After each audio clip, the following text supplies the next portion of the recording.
on this episode of Swamp Loggers. Bobby Goodson and his crew have moved on to the motherlode of tracts. Look at this one. Promising bigger trees and record loads.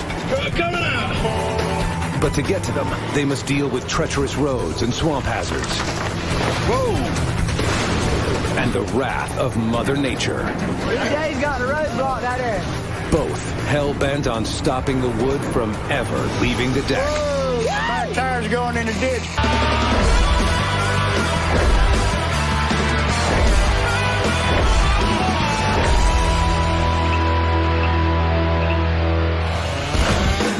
Bobby Goodson and his all-terrain loggers went through a critical couple of weeks, split apart on 2 tracts. Who's next? Let's go. Facing a tight deadline. Y'all hit a schedule? It's gonna be tough. And mechanical problems, tempers began to flare. Trying to act like a boss. Get to work. This is why we don't split the job. The team rallied and turned in one of their best weeks ever. We got 133 loads. Now, finally reunited, I'm just in time for the celebration. they're about to move from the front of the 250-acre Hilburn tract to the back, where the motherlode of high-value timber sits waiting to be harvested. This road's got to be open so we can get loaded through here. Back up to the old deck. This morning, the crew is moving the feller to the new deck so Simetrio can start cutting the prime timber. Have you been over there yet? I hear there's some mighty pretty wood over there. We're cleaning up what's left here on the old Hilburn deck, and we're fixing to move down the 7 Mile Road, which is the other end of the Hilburn track, and the wood's much better down there. Let's get it done. The rest of the crew still has a few more days of work here, picking up the log road and hauling its timber. Wood looking pretty good, guys. In order to get the cutter to the back of the tract, Bo has to navigate through a 15-foot wide stretch of dirt road, known as the 7 Mile Road. It's a lot different than any road we've been on so far. It'll be the only way in and out of the new deck, and these narrow passages are not log truck friendly. On the road here, we got a little bridge up here that's been in for a while.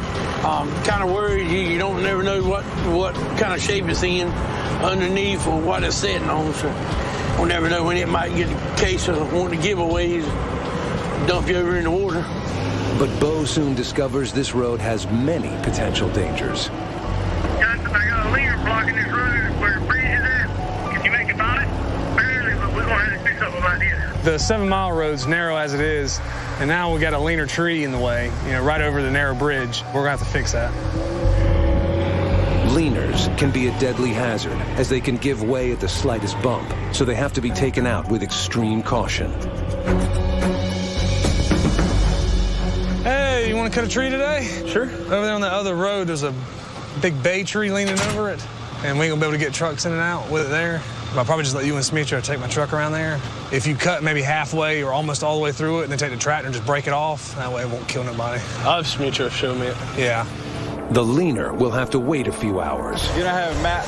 You got one? Right now, Simetrio is over on the backside of Hilburn with Bobby, trying to get a feel for what this promising land has to offer. It's a good place right there for the trucks to turn around.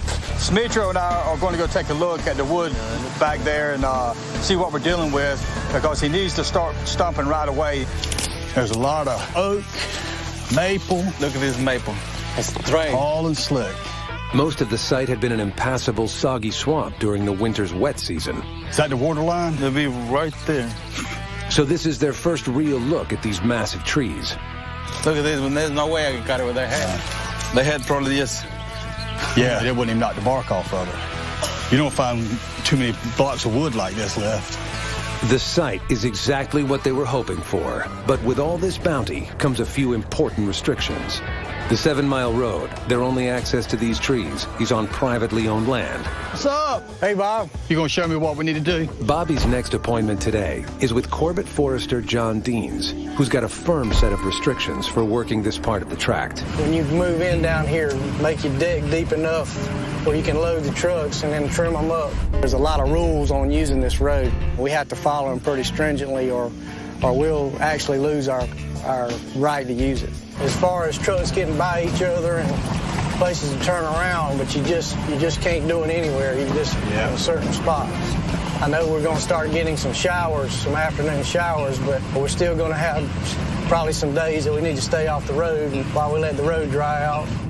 The private landowners worry that 42-ton log trucks will rip up their road, especially if it rains and turns it into a soft, muddy mess. Key agreement is that Bobby will have to work around Mother Nature or hope for a very dry summer. If we get a day of some storms, he's just going to have to stay off the road. So he's really got to be careful in talking to the truck drivers on when they can come in and when they can't. The Lord willing, hopefully the showers will miss us, but only time will tell. Let me bring the tractor back to this side. Meanwhile, Simitrio and Doug arrive at the bridge with the leaner, ready to get the road open for business. The leaner is tangled in a web of trees, making its fall trajectory unpredictable. It's up in that Y. It's not going to fall very far. Let me bring the tractor back to this side. So they're going to fall off? So we have the tractor over here. Yeah. Simitrio carefully moves the 17-foot wide baby skidder into place across an 11-foot bridge. Once the skidder's clear, Doug gets to work making a cut in the tree, making it easier for Simitrio to pull it down. It's hung up in another tree, so when you're cutting trees like that, they can act funny, they can kick back on you, they can twist, and it is very dangerous.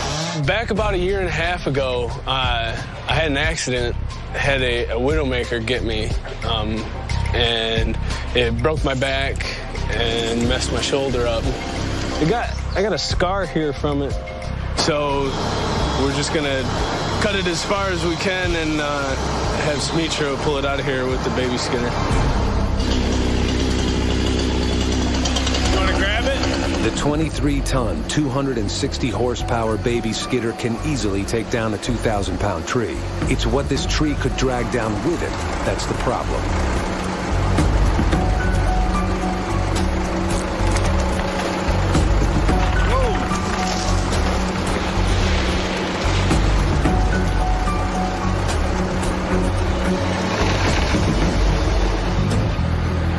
Got the tree down, nobody got hurt, and didn't tear the bridge up, so trucks will be able to roll through here now.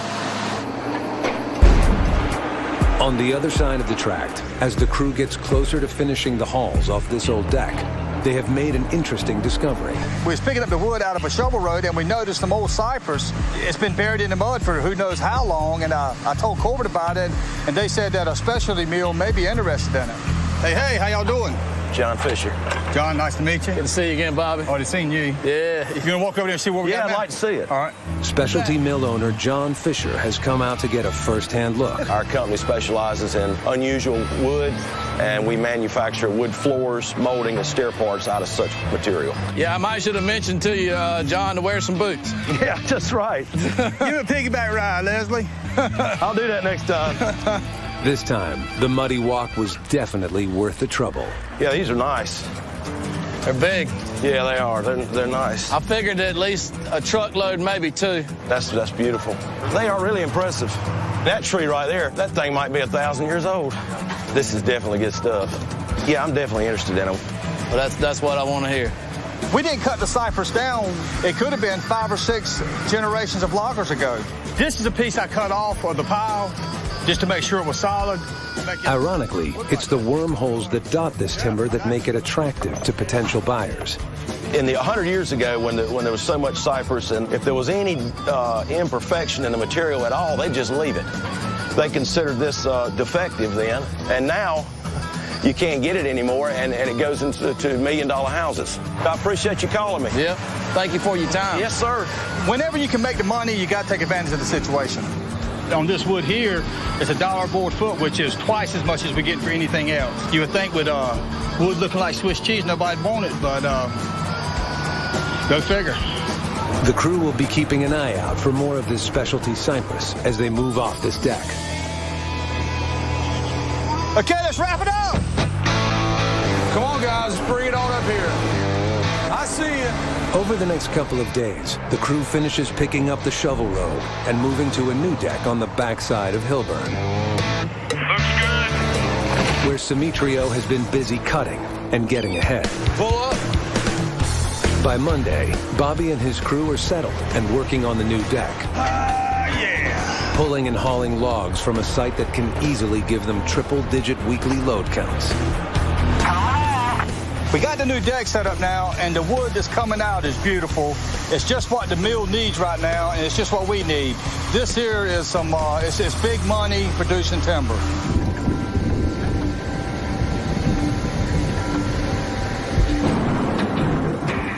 Welcome to afternoon shower season. Unfortunately, not even a full day here. Rain makes an unwelcome visit. This right here is what's going to kill us, though, this rain right here.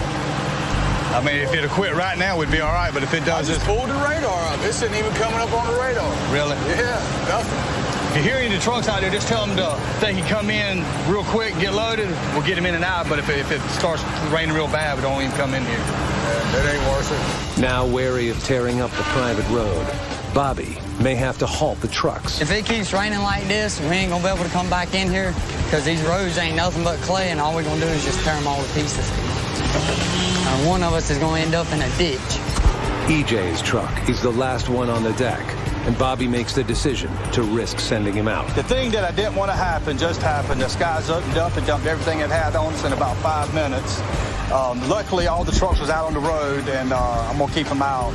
The only thing I can hope for is this deck will dry off by tomorrow. Coming up next. Slick ass mess. After the rain, the crew tries to make up for lost time. I can't make it to the road.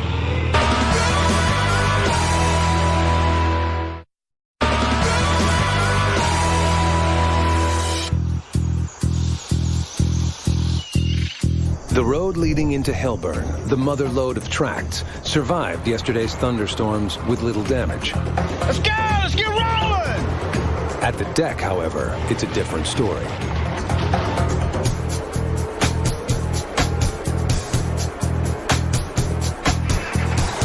Mixed with water, the infamous Cape Fear clay they're working on can turn hard ground into a slippery ride. I need to go over there and get it. I'm going to get some sand and put over here.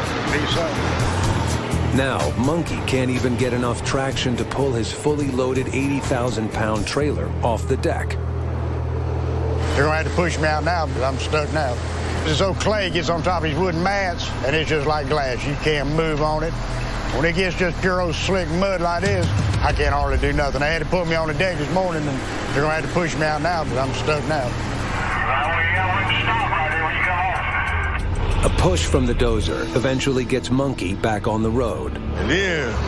I need help, too. I can't make it to the road. Gary's truck has it even worse. Try to get on out there on the road. The truck's gonna go where it wants to go. What in the world was that noise? His truck gets damaged in the process. I was backing on the deck just now, and a piece of one of the mats, I guess, came up and caught the inside of my bumper and pushed it all the way around. Ain't getting no traction. I need a push out here. Yeah, I know, I'm right behind you. Not only are the trucks unable to make it out by themselves, they need help backing in to get loaded. The guys on the loaders have to get you and steer you on, because you got no control of where the truck goes. Spending time on the dozer today, basically just trying to get trucks in and out. I don't think a single truck's made it out yet by themselves. It's time consuming, it slows everything down. It's not good on the trucks, you could break an axle. It's not good for the road, the tires dig in, and it just makes everything worse. One after the other, every single truck gets stuck. Doubling the time needed for turnarounds and costing the company $600 an hour for every lost load. We're so close to the mill, it should be a fast turnaround, but it's taking an extra hour for each truck to be pushed and pulled, and that's loads we're not getting out.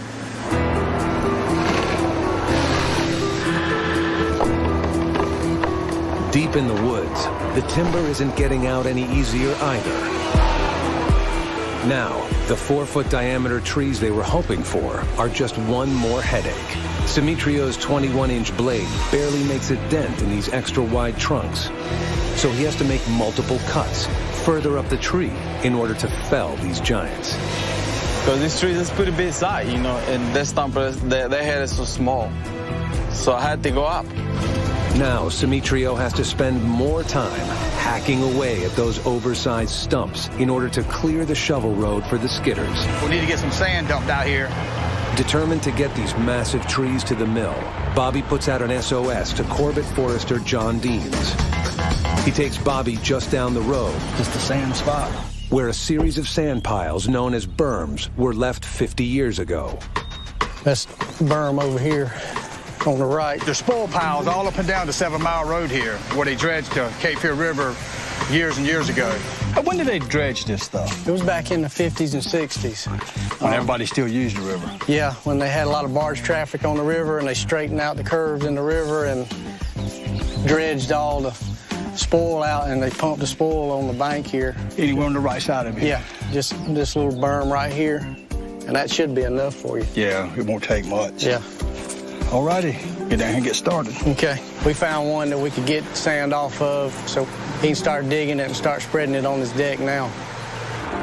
To get the sand to the deck, Bobby needs EJ's truck because it's specially outfitted for use with a dump trailer.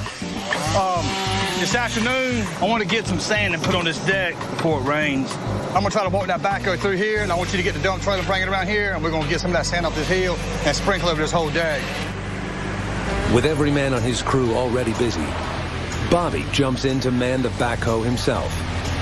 With everyone nervous about what the next few days could bring, the sand is a welcome sight. The sand is not good sand. It won't pack, but it's better than that slick clay. If we just dumped it out on the deck right now, it would be a hindrance. They would get stuck in that. But what you do, you just put it beside where we're going to need it, and then if it rains or whatever, we can take the bulldozer to kind of put a skim out there for the trucks to back on, and it'll give them some traction. You gonna push the deck out for that old loader? Yeah, you want it over here? Yeah, somewhere. With the sand in position, Bobby has another trick up his sleeve. He's adding his old spare loader to his arsenal on the deck, hoping to capitalize on fair weather days by increasing the amount of stacked wood. Instead of these guys here stacking wood up so high they can't hardly get it out, we'll go ahead and set this loader up and start stacking wood with it.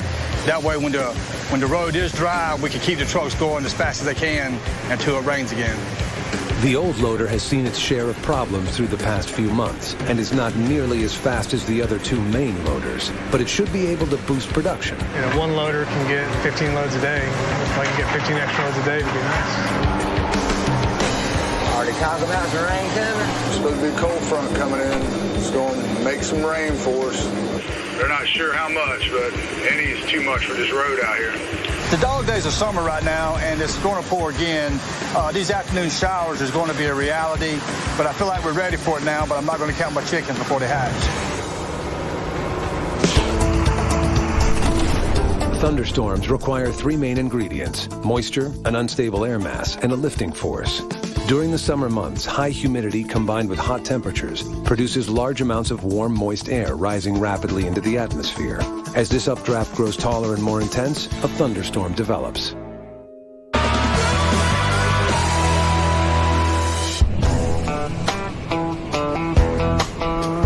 Now that the emergency sand acquisition is done and the crew is ready to brave any storm, the Goodsons begin to focus on money-making matters. They're ready to deliver a load of specialty cypress. I'll just load them up and see what it looks like. They're heavy as crap, and I probably have to stick one end on and then pick the other end up and set it on. But they're real heavy and long. While the hardwoods they normally deal with weigh 1 ton and are less than 80 feet long, these behemoths can weigh close to 2.5 tons and reach over 100 feet in length. Their extra-large dimensions make them unwieldy. Justin will have to load this truck with less logs than usual so he doesn't go over the truck's weight limit and offset their extra income with a hefty fine. And see what it says? Anything under 80, I think, on the airbags. Right now, it's got about under 70-ish. Got to be close. I feel like if I paid top dollar for holy wood, I'd be mad. Today, Bo will have the privilege of making the special delivery. It's going to JL Piles Incorporated over in Whiteville. We don't ever get nothing like this. I mean, I've been involved for 3 years. It's the first year I've ever hauled in. First time I've ever hauled in wood like this. But I mean, it's got to go, so we got to get it over there.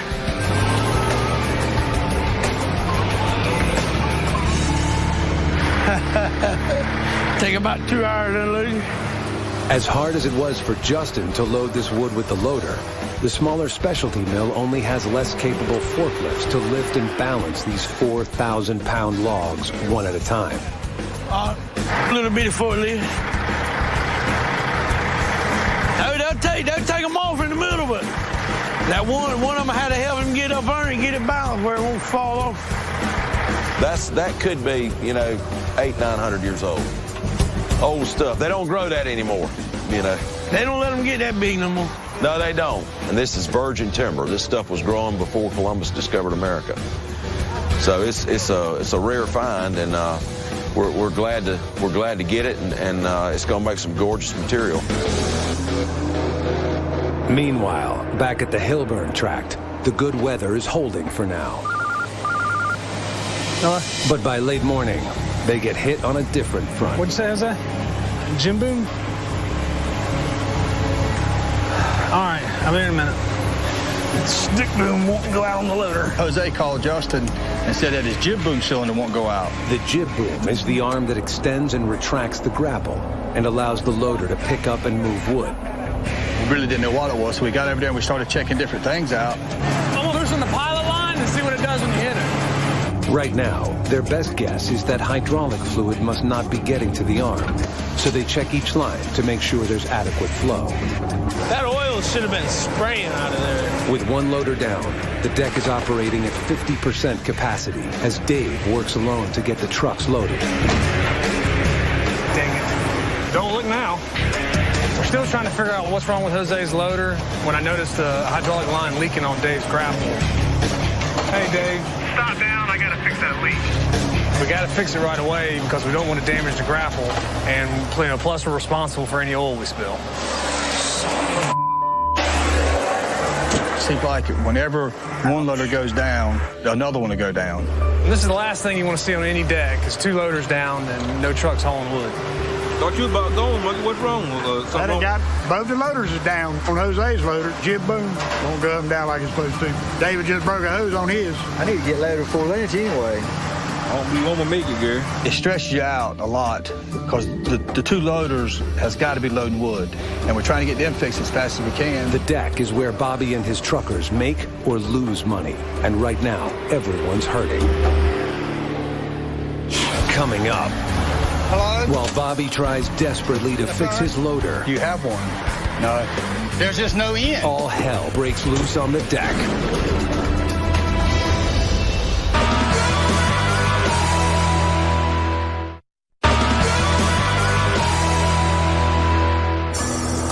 Truckers are lining up on the Hilburn deck. 2 loaders are down, one with a broken hose and the other with a non-functioning jib arm. Hello? Yes, sir? To speed things up, Bobby gets on the phone with the Tiger Cat mechanic. Well, see, the left track don't even try to move. Well, the boom don't either. Together, they zero in on the cause of the problem. It's this pump here. A broken hydraulic pump. Hydraulic pump is what supplies the hydraulic power to the loader arm, and when the pump's not turning, it can't supply oil to the arm, and the arm won't move. That's it. You have one. No. Here. I think the pump's gone out on it. It'll be tomorrow before they can get one. There's just no end. Fun, fun, fun. Dave's hose was a pretty quick fix. He was only down about 30 minutes, but it looks like Jose's loader, it could be down another day. Jose, check that old loader over there up. Just don't run it wide open. I'm glad we got the old loader set up. It's been running hot lately, but at least it's running. I gotta go run that old loader over there, and nobody like that running that loader. The spare loader is a much slower machine, so it's critical they fix Jose's loader fast. Just before lunch, when Justin and Doug remove the damaged hydraulic pump, Bobby finally gets a break. When Justin and Doug took the pump off, they found out that the pump itself was fine. It was just a coupler on the back of the pump that was stripped out on the inside. Right there, it looks like they're good teeth, but in there where the pump rides, it's all smooth. The coupler connects the hydraulic pump to a gearbox. Without it, the pump can't function. Justin's pretty sure he's got the coupler we need in the service truck. All we got to do now is find it. Let's see. Bobby's been working in these swamps for almost 25 years. Gotta find one. And he's been collecting spare parts for the entire time. Our organizational skills is catching up with us again.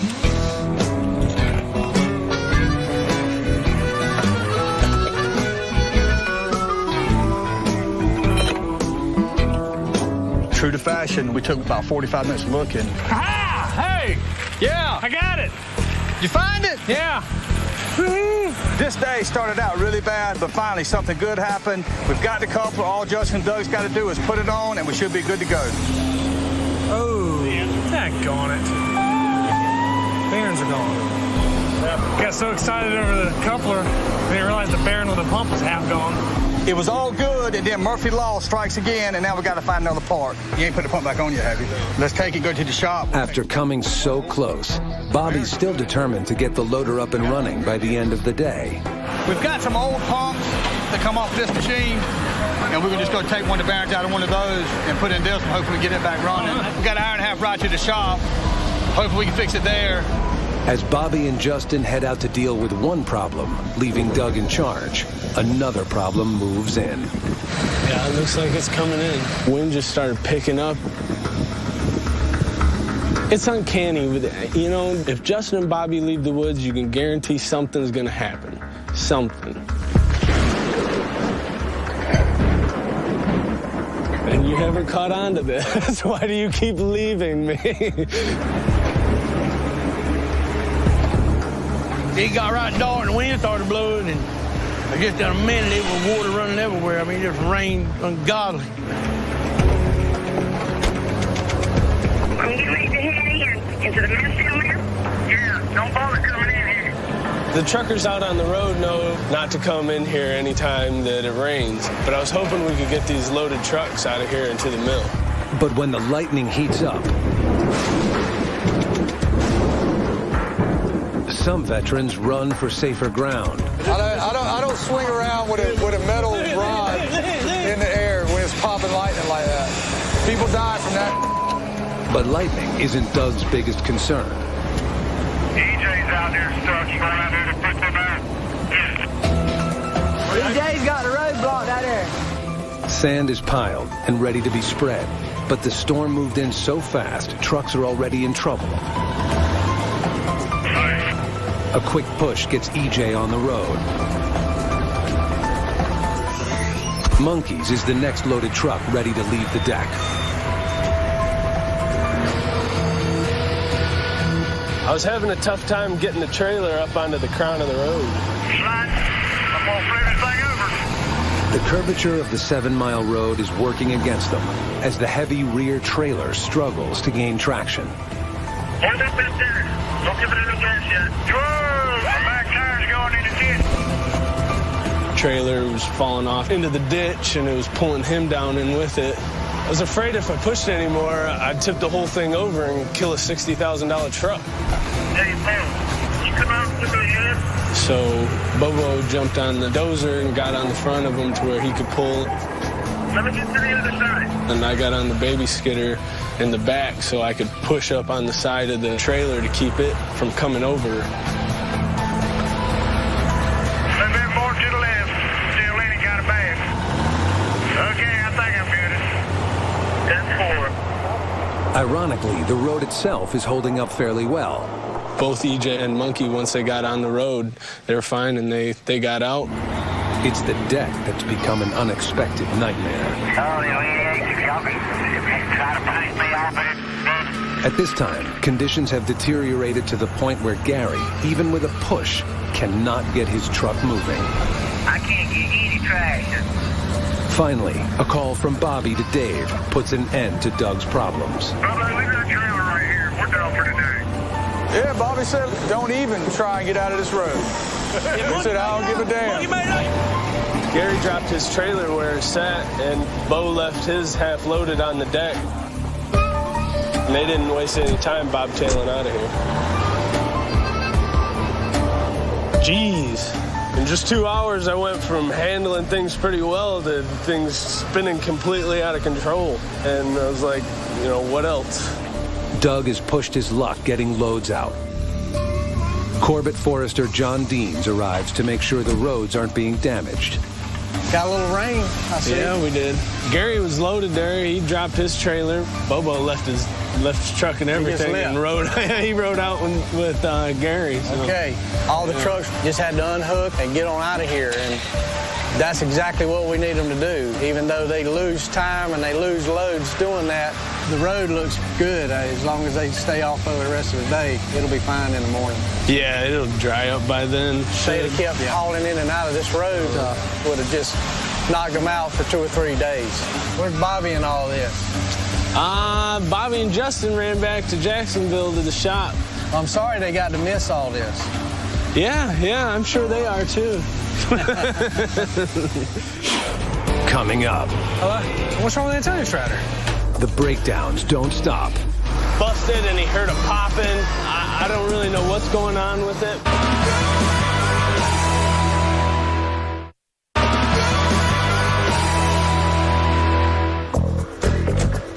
What do you think? Stay off it a little bit? I think that's the best antidote right now. An inch and a half of rain drenched the swamp loggers yesterday afternoon during a sudden thunderstorm. This morning, the crew arrives at 8 a.m., already an hour behind their normal schedule. So he rolling, right? Don't stop now. Corbett Timber Company has set out their own man, Joe Kosh, to repair any rain damage to the 7 Mile Road, so trucks can resume hauling as soon as possible. Been out there since 4 o'clock down here messing with this road. Have you? Yeah, you ought to be glad I'm coming out here to get it so you can get your ugliest ass out of here. Wait, it rained last night again? Yeah, it poured last night again. Me and just talk about maybe let it sit for about an hour and a half, something that you drag it time to do. It's been 17 hours since they managed to make a single haul to the mill, and the losses due to this troublesome deck continue to mount. The road's drying out pretty good, but the deck's real slick. It rained actually some more last night. Talked to Joe, and he said he would haul some sand for me. You know, just got to get some sand on it for some traction. With Jose's loader still down, Dave finishes loading Bo's truck, which still sits where the trucker left it last night. I'm down here loading Mr. Joe with some sand, trying to get him up there where he can dump it on the deck so they can spread it out up there and everything. That's 2! Get over there, Joe! It's just one of them hurry up and wait games. I mean, they're getting wood cut up, getting the wood to the deck. We're just doing everything we can do now to get where everybody can get in and get out. The crew has been battling the hot summer sun for weeks, but today it works for them as the deck slowly starts to dry up. All right, Bobo, you should be good to go. Truck coming out. Finally, over 19 hours after he first pulled onto the deck, Bo heads for the mill. A good omen for Justin. We got it started kind of late today.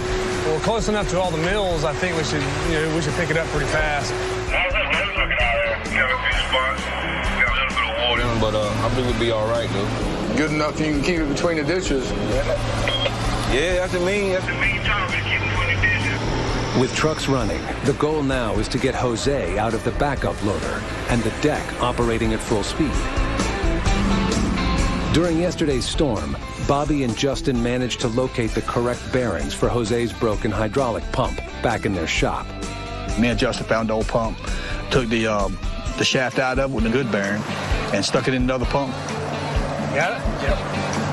Took about 15 minutes to get it back on there. What do you know? And now the jib boom's work going in and out again. So that's been happy days. Good deal. All right, Dave, let's move some wood. You happy to be back in your baby? Yeah, man. Almost right there. Finish. The mood begins to brighten as production resumes to a normal pace.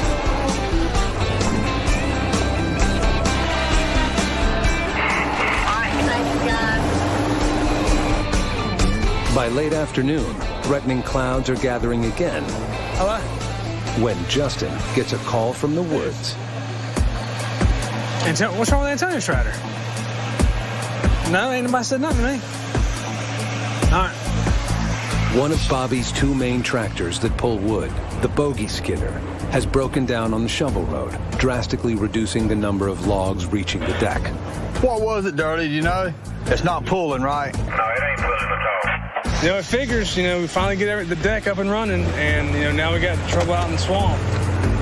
Antonio said it busted and he heard a popping, and automatically we thought it was the drive shaft breaking U-joints. That's probably the back one. Unfortunately, the part they need to check is under the tractor, not the easiest thing to do on a shovel road. Their first challenge is to visually inspect the drive shaft, which sends power from the transmission to the differential, a gear system that controls torque and rotation for each wheel. Is that front one? No, don't see it. Crank it up and move.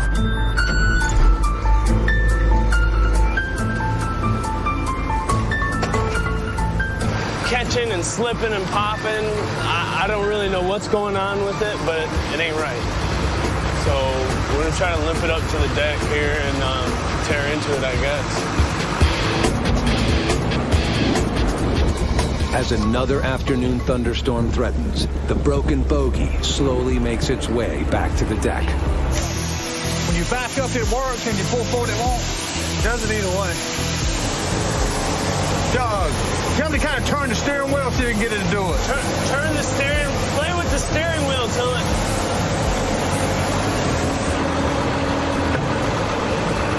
Keep going. The way it's popping, there's got to be metal in something. It's probably broke one of them gears. To confirm his theory, Bobby does a simple test. I just want to catch a little bit to see if there's how much metal's in it. Yep. I can feel a ball in there. Yep. We took the oil plug out, and the first thing rolled out was a whole bearing. That's a bearing going out in there. Each gear's got bearings like this on each side of it. And apparently one of them bearings has failed, or a tooth broke off, jammed the bearing, busting that, and it's all come apart inside there. If you think about how many times that tractor goes in and out every day, it's just where the teeth get sharper, and the sharper they get, the thinner they get, and then he'll get in a bind, get a big pool of wood, get behind a stump or whatever, and it'll put extra stress on it, and it'll snap that tooth off, and once it does, it jams into other gears and catastrophic failure.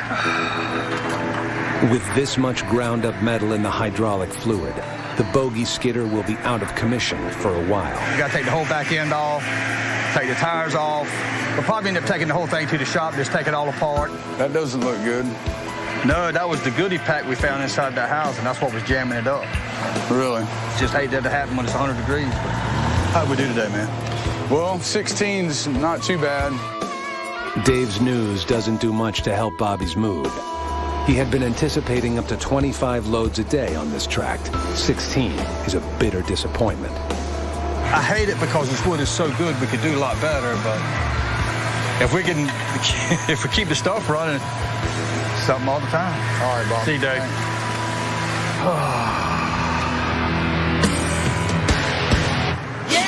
Coming up. It's actually bets made that it wouldn't last a year, but I guess we won the bet, didn't we?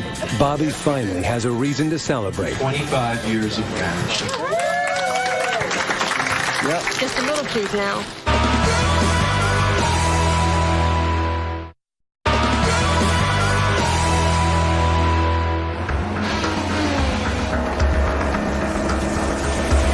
Bobby Goodson's swamp loggers are in some of the best wood they've ever seen. And yet for another day this week, they can't focus 100% on logging.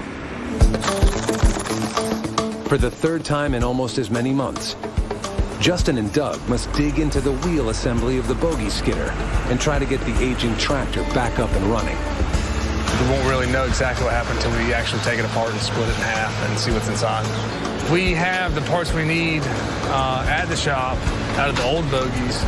You know, we could have it together in a few days. Truck coming out! But if we have to order parts, it just depends on how long it takes to get the parts. They don't know how long they'll have to keep working without the bogie skidder. And with all the other setbacks they've experienced since moving to this new deck, Bobby's truckers have only managed to haul 68 loads to the mill, far below the previous week's bounty of 133 loads. This wood is good, and we can do a lot better, but it's just one of those weeks, I guess, where, you know, you try hard, but you don't get a whole lot done. I ain't gonna worry about it this weekend. I'm gonna go home and just spend time with the family and have a good weekend, and then we'll hit it hard Monday and see if we can get some of this stuff fixed and try to get production up. But this weekend isn't just any weekend with the family. Somebody come take a picture of Bobby and I in our Nana and Baba seat. Bobby and his wife, Lori, are gathering together their family and friends. Where's my grandkid? Garrett! Oh, you're cold. I get the cold, wet boys. To mark a very special occasion. I want to thank y'all for coming to celebrate mine and Lori's 25 years together. There was actually bets made that it wouldn't last a year, but I guess we won the bet, didn't we? Yes, we did. One thing for sure, the Lord, he knew what I needed when he gave me Lori, because she is my completer. And I just thank God for her every day. That's it. That's it. Today, we are celebrating mine and Lori's 25th anniversary. We got a good crowd here. Everybody that's close to us, or most of the people that's close to us, and we've got good food, and everybody's just joking, kidding around. Lori and Bobby are celebrating 25 years of marriage. It's amazing how fast time flies. I mean, it seems like it's, a year or two ago we was getting married, but now we're here, and we got 4 grandchildren, 1 more on the way, and life is good. Hold one shoe in your hand and pass the other back to your partner. They had a little married couples game, sitting back to back and asking questions about each other. If you think the answer is yourself, hold up your shoe. If you think it's your partner, hold up their shoe. Who spends the most time in the bathroom? Doing what? Who do you think's the better cook is? Who's the better cook? I don't cook. Which one of you snores louder? She can't get her hand high enough. Who is most likely to give in after an argument? Lori? Come with it. After 25 years. I don't know how it turned fun. All right, ready? Yep. Just a little piece now. I can only imagine how it was doing 25 years with the same person, especially my sister. She's hell on wheels. How do we do this? You got the wrong hand. Bobby has seemed to they found something together, and they were meant for each other. 5 years. We're going to see the slideshow. Oh. It's just like Mama. Yeah, that's still got that truck. We had a slideshow, and some of those pictures, I was so skinny, I couldn't hardly see myself. The walk of death. I mean, you can definitely tell in the pictures that Bobby was not deprived of any food.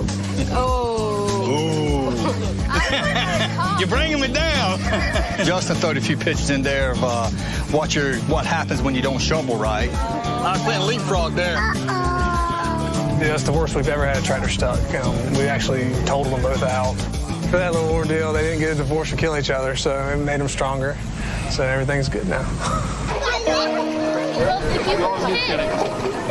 We spend a lot of time out here in the summertime, around the water. Here we go. Okay, you hang on right here. Dad's got a couple jet skis, and every time we come down here, all the kids want to go riding, and he throws them on the front and just eases around with them. You ready? Here we go.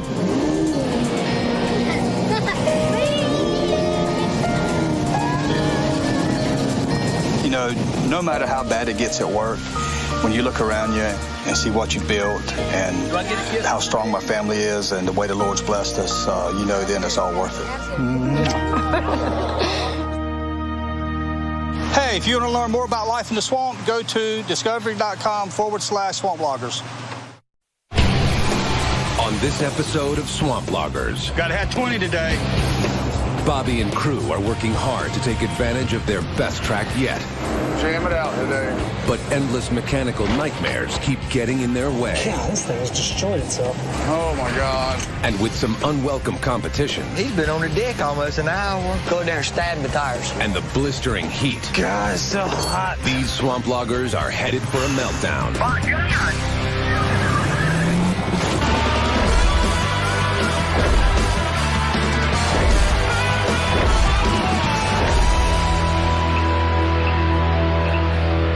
Big tree. This is a tree.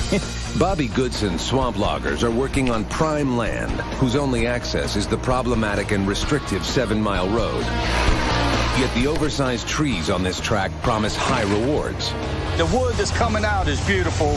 Last week, the crew was expecting record loads. But instead, seasonal thunderstorms left them with a dangerously slick road. Sliding into the ditch, whoa! DJ's got the road blocked out there. And loaded trucks that struggled to get off a sloppy deck. Slick ass mess. After 2 tractors broke down under the weight of the big wood, the bruising week ended with a dismal 68 loads and no promise that their fortunes here will improve. I hate it because this wood is so good, we could do a lot better, but something all the time. Let rain come in again today, Austin. Bobby and his crew are starting another week on the Hilburn tract in sweltering heat, reaching into the high 90s. And this is the middle of thunderstorm season. It was 97 degrees today. It looks like it could rain at any minute. In light of last week's rains, which cost them almost 30 truckloads, they're hoping to regain some ground. Even though they're in premium timber, they haven't hit their weekly goal of 100 loads in a month. You got quite a bit of wood in here? Yeah, they'd probably get 600 loads of wood in here. And there's supposed to be 60 acres on the other side over there somewhere. It's been frustrating. This is one of the best tracks we've ever worked on. And our normal goal is 100 loads a week, but I expected to get 120 when we moved over here, and we hadn't hit 80 yet. Hadn't seen you in a while. Checking in is Corbett timber buyer Leslie Davis, who brings news from the mills. Starting next week, this week, I can't tell that they used any hardwood at the mill. I know that's what the truck driver's been saying. You can count on some quotas. Really? Yeah, I think, I can't believe this week we hadn't got the phone call to be cut off already, and we don't need that way back here where we're at. Yeah. Quotas are mill restrictions that further impact Bobby's ability to haul. Did it say what degree? We'll have 90% of our wood on it. Okay. So if we got 120 loads, a hardwood pulpwood quota, figure 90% of that. It's really bad timing. I'm trying to make this track work, but every day we have setbacks. If it's not the rain, it's the road. If it's not the road, it's the equipment. Now the mill. You hear anything about the mills? No, just trying to get all the pulpwood we can to the pulpwood mill. Well, I think they're going to put us on quota next week. But just, get rid of it as it piles up. Just don't let it stack up. Got to have 20 today. Tell the trucks. Now, with the threat of mill restrictions breathing down their necks, it's more crucial than ever to get out as much wood as they can. Hey guys, we need to hit 20 today, so everybody tighten up. A key challenge they're facing, aside from being down 2 tractors, is the logistics of the site itself. While they're cutting 250 acres, they only have 1 deck and 1 road leading in and out of this enormous tract. It's so far back here. It's like 5.5 miles, and it takes so long to get back here. Not only are the truckers hurting, but it's affecting the pull time from Simitrio to the deck as well. Shirley, are you coming with the bull? It can take about a while, but I'm getting there. We're almost a mile far away from the deck. They take almost an hour to go back and forth. Usually be about 15 or 16 minutes, They slow down everybody. We're losing money. In order to increase the load count, Bobby will have to come up with a new strategy. Dave. Yes, sir. Everything going all right? Yeah, so far. And he's got a plan. Build a new road and deck in order to shorten haul times. Well, it is now. I got no control over nothing. We got no backup for anything. We're already down at the bogey. We don't got a spare loader. I'm scared to death it's going to rain, and we're going to be on that long pool back there. What I want to try to do is I'm going to walk through them woods there and start building that road from the old deck of Hilburn's, cross them couple little bridges to that back hill, and that will give us a lot closer to that side if it rains here and we can't get out. In this business, you've always got to have a plan B because you never know what's going to happen, so you try to plan as far ahead as you can. Is there sand down there in the bottom? I hope there is. There's 2 ridges. I'm thinking that's what it is, and that's why I'm going to take a walk through the backside and start on the back. This road is critical because if it rains, we're going to be shut down back here, and I just feel like I need to get that road. That way we'll at least have a plan B here. Bobby's plan is to bypass the 7-mile road and move almost a mile deeper into this tract to build another deck closer to Simitrio's feller and another road out of the tract with better access to the paved roads. What we're going to try to do is build a road from our old deck on the upper end of Hilburn and bring it right down here to the end of this road here. If I can just extend it in there about a half a mile, that'll put us on a real short pull. So if we have another tractor to go down, one tractor will be able to run us on that shorter pull. If we could put the deck right here, as you can see, we'd be right on top of the wood again. We could pull 15, 18, 20 loads with one buggy tractor. I mean, this is probably the best wood we've cut in years, and I don't care how good the wood is if you don't pick your production up and get a lot of loads in, it doesn't benefit you. But got a lot of work to do. We fought too long and hard to get on this track, and it's some beautiful wood. We just got to make it work while we're here. Until Bobby can connect the dots between where Simetrio is cutting and a new deck, the long pulls are going to continue to be a handicap, creating extensive wait times. And every hour that a truck is idle is another $600 lost. That's dirt. That's the first time I've seen since I've been back. They're still way back down in their pool. Because they ain't been out but twice since I've been here, I believe. The one machine they need right now is their broken bogey skidder, which fell apart last week. Can you hear that cracking? When loose metal ripped through the drive shaft. An hour away at the Goodson garage, Doug and Justin are hoping to quickly get this 25-ton skidder back dragging wood. All right, try that. Today, me and Doug started taking apart the bogey and seeing, what was wrong, what we needed. I don't know if that'll fit. That's part of the problem. It's probably where those bearings are coming from, because that whole shaft's supposed to come out. Isn't there a big gear supposed to be on it? Yeah, it's still in there. So far, they've disassembled the wheels, looking for the source of the loose metal that tore through bearings and gears. Yeah, this thing has destroyed itself. Looking at where the shaft goes through the bogey arm into the rear end, that bearing, when it busted, exploded, basically is what it did. Oh, there's probably a lot more inside. Unfortunately, the only thing they find is more loose metal. My wallet. Doug kept pulling out just more and more pieces of random metal, and it was almost comical about how much crap was just floating around back there. How did you get in there? With this much damage, it won't be the easy fix they were hoping for. Yeah, it's time for a new tractor. We're going to have to order, gears, seals, and bearings. There's no way we can fix it like this, and it'll probably take a couple days to get all that stuff in. Now they'll have to leave the tractor in pieces while they wait for the parts. Without the bogey, it's more important than ever for Bobby to shorten pull times with a new road and deck.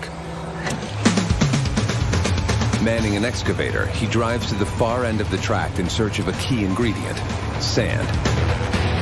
I've already hit the sand. I just want to see how deep the sand goes down. Sometimes it ain't very much. The first step is to dig up all the sand deposits in order to transport them for the new road. So far, it looks pretty good. If you ever watch the state build a road, they'll muck it out, then they'll haul sand back, then they'll haul rock back. All that stuff is a foundation. Well, we've already got our foundation. It's the wood. We will leave the wood down, and then we'll take the sand. The more sand you got, the better you are. Even if it rains on the sand, the water runs right through the sand, and it doesn't get muddy, and it's great. I mean, it's an all-weather road. You can use it anytime. You make a road with that stuff right there, and no matter how much it rains, the trucks can haul anytime on that sand there. Let me go over there and test a couple more holes. By late afternoon, as Bobby continues to work on his plan B to increase production, Justin and Doug arrive back on the deck just in time for things to fall apart. Hey, Justin, the sawbuck isn't working. I'm coming. I'll be right there. The sawbuck, an essential piece of equipment necessary for cutting timber to mill specs, has suddenly quit working. It looks right. It looks like something's spraying right there. It's critical to have two loaders running at all times. And of course, I'm trying to get 20 loads. My sawbuck dies and the bar won't come up. It goes down all right.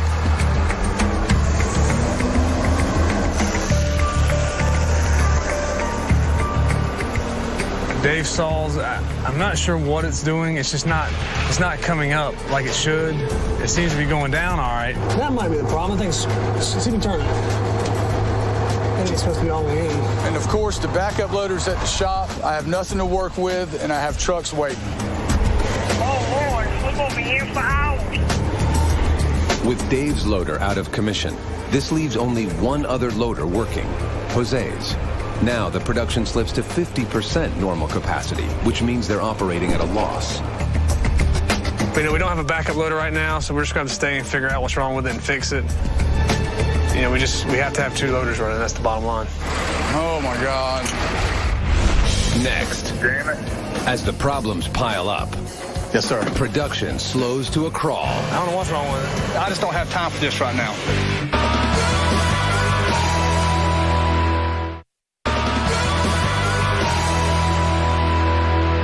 Yeah, it's getting kind of warm, getting kind of warm, getting kind of warm. It's the beginning of another sweltering day in the swamp. I gotta get this damn sawbuck hooked up. After an evening of unsuccessfully trying to fix Dave's sawbuck, Justin has been forced to replace it with a much older model just to get Dave back working again. I don't know what's wrong with it. You know, we're so behind on this track, we're just going to have to change the sawbuck out and, you know, hope for the best. Your granddaddy used to own this one, didn't he? Just hook it up and see. Hopefully it'll hold up. An older saw is better than nothing, as they already ended yesterday 4 short of their daily 20-load goal. Now, they need to kick their production into high gear and get the wood out. Coming out, truck coming out. Meanwhile, Bobby has his own agenda. Get back to digging up more sand for the road that he hopes will ultimately boost their production. But Bobby can barely get started before he's pulled in another direction. Hello? There's an appointment he has to keep. I'll meet you around there at the chipper. It's going to take us a few minutes to get around there. I've got to get started on my road, and I forgot we had some guys coming in from Peterson. They're going to, we've been talking about bringing another grinder in.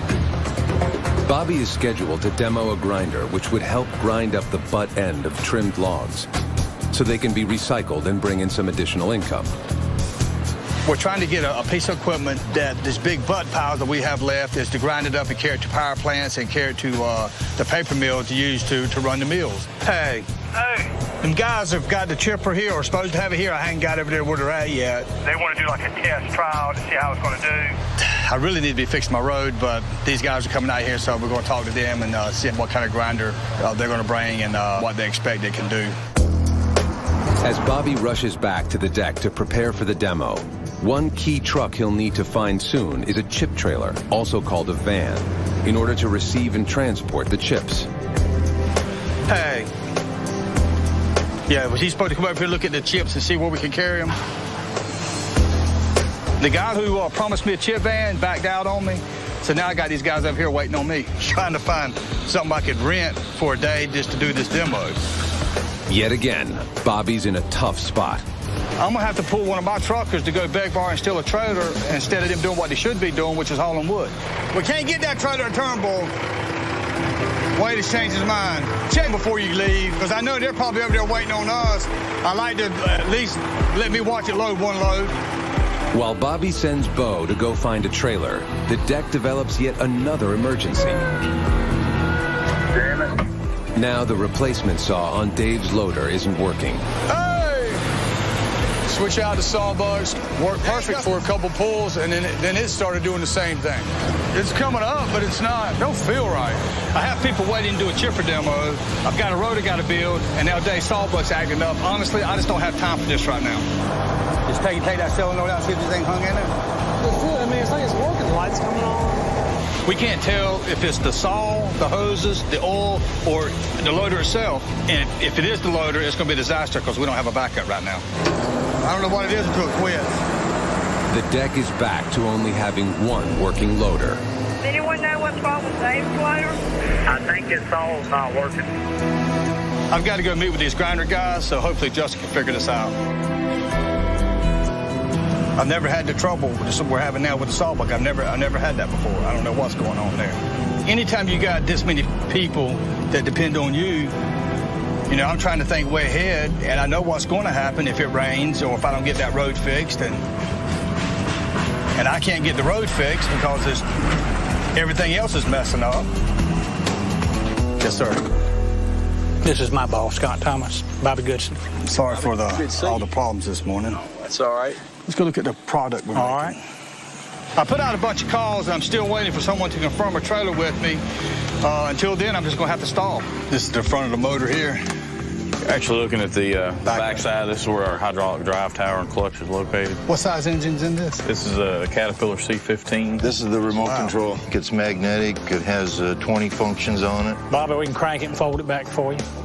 If You want to see it? I'm about ready to see a van coming here is what I'm about ready to see. Me too. That's a 2-inch. That's a 2-inch, 2-inch hex, as we refer to it. I'll call the truck right now and see where he's at. Maybe we'll get to see this thing run some. Luckily, Bo has good news. 10-4.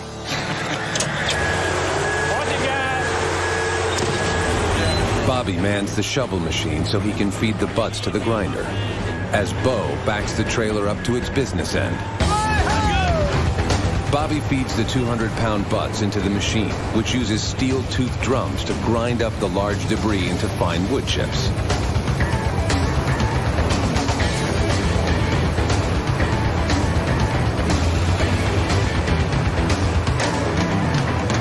Within 20 minutes, the trailer's full of valuable wood chips. At 25 tons, it will bring in over $500.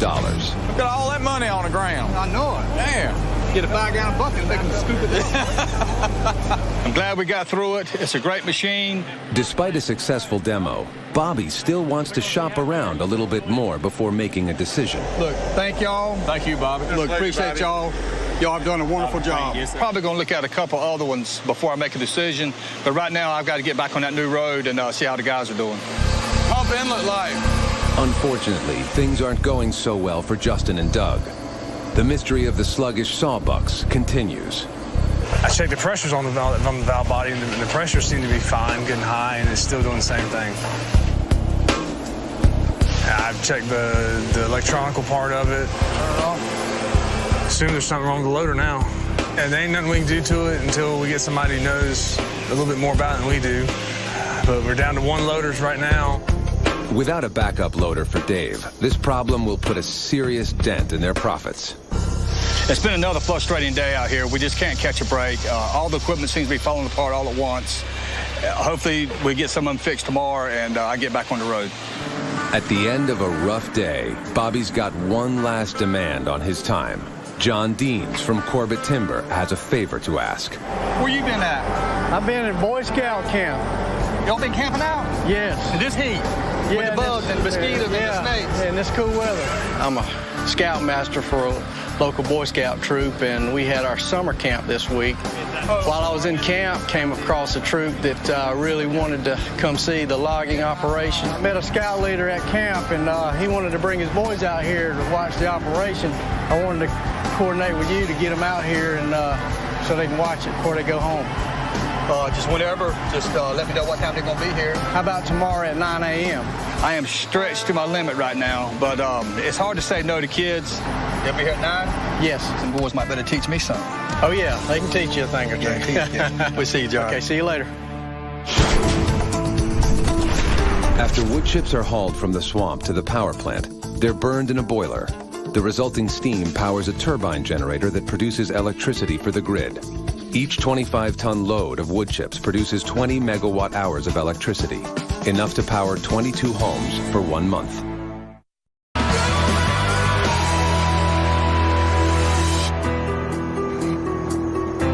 Having not yet been able to take advantage of this gold mine of a tract, Bobby's frustration is mounting. We're cutting the best wood I've cut in years, and we can't get into production. So, I mean, the time right now we can really haul some wood, we can't haul none. I mean, we can't get it together, nothing's working right. With 2 machines down and no headway on the road, this deck is scrambling to stay running. So first thing, Jose begins loading trucks on his own. While Justin and Doug prepare for the arrival of a familiar relic. What's going on today? Bobo's on his way with the old loader for David to run. When's the last time you guys ran it? After 2 days of struggle trying to fix Dave's loader and the backup loader down as well, they must resort to desperate measures. They bring out the ancient Prentice loader, usually stored in the garage, to get production moving again. Last thing you want to do is bring out the 3rd string, but we had just had some work done to it, packing the cylinders and stuff on it for a case just like this. Nothing should be wrong with it. Prentice is, I think it's an 88 or 89. David used to run it, and he was good on it. I'm sure it'll take him a few hours to get, the hang of it again. At over 20 years old, this loader is the oldest working machine Bobby owns, making it a bit trickier to use. It's a lever style. It's not joysticks. You got about 6 or 7 levers in front of you for your functions. It's a good loader. It's fast. Instead of having a 2-joystick control, where every function is at your fingertips, the Prentice has a joystick for each moving part. But before Dave can even start, Justin must make sure all the cobwebs are cleared. Everything should be fine on it. It was when we parked it, so we'll see. Meanwhile, with his plate full of problems and the new road barely started, it's quite an entourage you got there, Shannon. Yeah, we brought the whole crowd. Bobby has some visitors to attend to. Hey, guys, how y'all doing? We actually got some Boy Scouts coming out today. Y'all follow me over here. I'm stretched to my limit right now, but I'm going to take a couple of hours and try to teach the kids how hard the work is out here and let them know that their number 2 pencil comes from somewhere. What's your name again? Marshall. Marshall? Marshall, I want you to show me how Sumitra does it. He takes the machine's head and then he grabs it and then the saw cuts it and then it falls down. Yep. He'll throw some trees behind him as he's cutting through like this. What is he doing with the trees when he's cutting them like that? He's making a road. A road is exactly what I need to be building right now as well. Justin doesn't have the Prentice set up, and we got one loader running. In the back of my mind, I'm starting to panic. A few feet away at the deck, Jose pushes on, solo. But trucks have already begun to pile up. Jose's the only one loading, which he's doing a good job, but every time I come in, I'm having to set for 2 to 3 trucks to load. It'll probably cost me at least 2 loads. Finally, after an hour of headache, the Prentice loader is ready to go. I got the Prentice set up. It took a little while. It's old and I'm not used to running it, but it looks good now, and hopefully Dave can jump in it and get it going. Have at it. And although this is good news for production, Dave is less than thrilled. When you have 5 levers up there, each one does something different, just a pain in the butt. Now that they're back working with 2 loaders, hopefully they can make up some lost ground. Yes, sir? Where's everybody at? Well, they're working. See, the only person that has to get hot out here is me and y'all. Those guys are in an air-conditioned cab. But see, that's Jose's loader there. Matter of fact, here comes Sumitra right there. He's coming out with the cutter. But another potential disaster arises as Sumitrio's feller machine comes in from cutting out in the woods. Hopefully there's nothing broke, because we got enough stuff broke around here. As we was talking on the deck, showing them different aspects of the job, we seen Sumitra coming out, which is not a good thing. But Bobby must finish the task at hand before investigating further, and can only hope another machine hasn't been knocked out. Maybe you didn't tear up nothing. I hope not. You got a good attitude there, buddy. Maybe just come out for some water. Over at the deck, Dave is already having problems with the Prentice loader. And unbelievably, it's the sawbuck again. It's not cutting right. It's stopping in the wood. Feels like it's getting ready to bust a hose or something up there. It's jumping. I mean, when you have like an 83 loader that probably has 1 million hours on it, what do you expect? I would quit if I had to run this damn thing every day. This is Dave's 3rd sawbuck inside of a week to break down, once again leaving the deck operating at 50%. So far, they're behind 17 loads this week, and their prospects are dwindling by the minute. See how long I can stand it before I throw the towel in. Let's walk over here. But even surrounded by all this stress, Here, move your wood for a second. I want to show you something. there are greater lessons to teach. This right here was a solid block of wood. Normally, we'll throw them away. You ever heard the saying, what one man's junk is another man's treasure? Yeah. Well, this was some junk that we had out here, and we're trying to find uses for it. It's always good to think about recycling. I liked it because they looked cool and the chairs were really big, and I've never seen them made like that before. What y'all think about all this big equipment and these swamp logs? What? Smart kid. What do you say? Expensive. I paid the home. Me too. Truck coming out, truck coming out. As the sweltering day winds down, Bobby can finally get back to the many tasks awaiting him. And first up, he's investigating why Sumitrio brought the feller machine in. We broke the records. Sumitrio busted a hose on the feller arm. It's a pretty common problem. We got him all fixed up, not a big deal. But it was too late for him to go out and cut anymore today. But once again, the Prentice loader sits idle. Hey, what are y'all doing over there? We gotta get these trucks loaded. My God! And with only 10 loads out to the mill so far today, the final count will suffer severely. Looks like we only got one loader working on the deck again. I better hold up then. And still, having made no progress on fixing Dave's original loader, We'll just walk it up there and let's just take all the pans off and wash it off. Bobby throws in the towel. Got over half of our job here broke down. One of them days. There ain't no sense in even being here. The sawbuck ain't cutting anything. And for Dave, the last few days have finally taken a toll.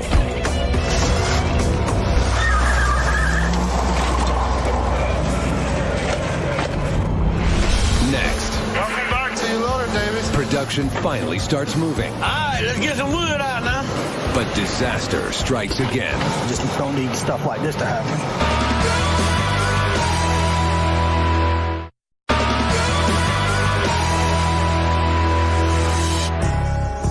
The last few days of never-ending problems have been frustrating, especially while working on this bountiful tract and trying to hit 100 loads for the first time in over a month.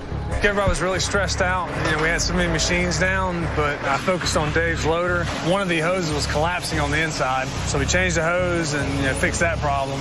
Last night, Justin finally managed to solve the loader mystery by switching out a blocked hydraulic hose that wasn't allowing enough pressure through to run the sawbuck, meaning Dave can finally return to his loader. Morning. Hey, buddy. What's up? Nah, hold on. What's going on? Thank you, is all I got to say. Yesterday is very upsetting. I couldn't get any work done. I'm glad to have my loader back. Now maybe we can focus on getting 20 loads out of here. I guess all the mills are wide open. You heard anything? No, as far as I know, everything's good, so. Sweet. All right, dude, well, let me get back on my baby. Now, free of the old Prentice loader, Dave is back to work. And the crew is finally working at full capacity for the first time this week. Welcome back to your loader, Davis. Oh, my God, I'm glad to be off that thing. That needs to be on the Antique Roadshow.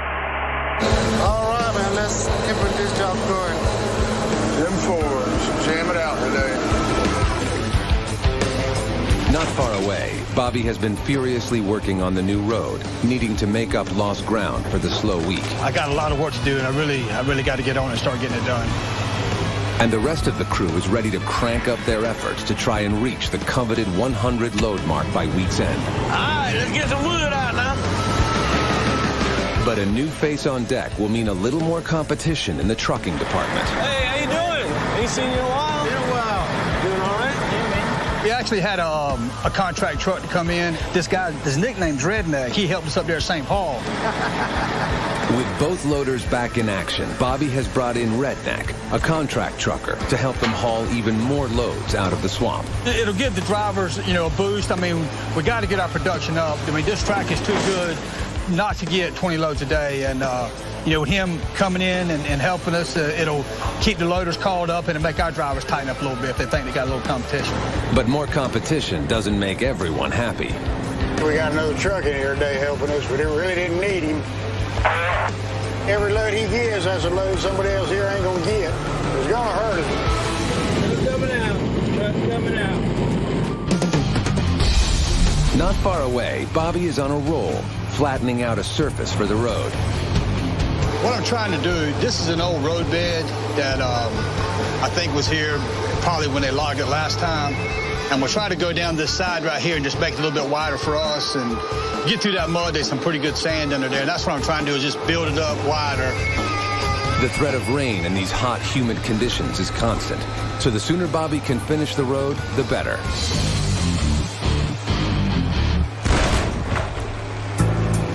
But once again, his plans are derailed. Got started good, got about 100 yards into it, and walked up on a stump, and I went to turn and twist, and I heard something pop, looked around, and the track fell off. One of the tracks on the excavator has fallen off, bringing Bobby's progress to a screeching halt. I got it back out on a hard part of the ground, and I got the track stretched back out, but when I was getting it out, the roller actually come out of the end of it, and it's a big coil spring. It's actually the tensioner that keeps the track tight. Now, instead of just having to reconnect the track, a fairly simple fix, he will need to reinstall the entire rolling component. I got a lot of work to do. I just don't need this stuff like this to happen. With the late hour and extensive repair, Bobby will have to put this fix on hold until tomorrow when he can bring more help. Meaning another long delay for the much-needed road. It's unbelievable what bad luck we're having with our machines. First it was Dave's loader, then it's the backup loader, the bogey tractor's down, now the excavator. As bad as I want to get on this Hilburn track, I almost believe it's cursed now.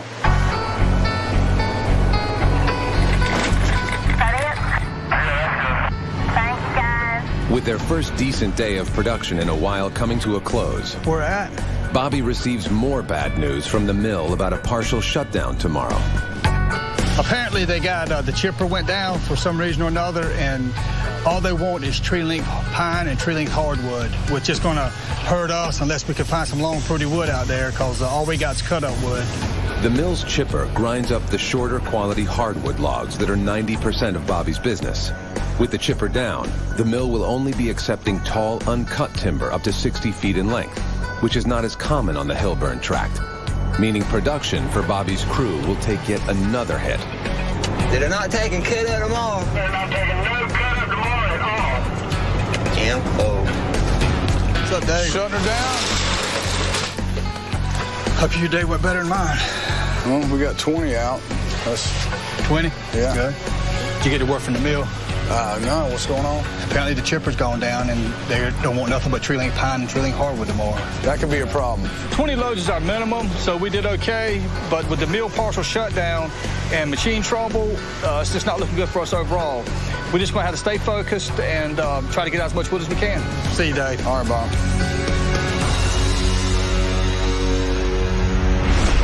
Next, He's been on the deck almost an hour. it's every man for himself as mill restrictions heat up the deck. As long as I don't get in front of that truck right there, it'll be fine. Go in there and stab the tires.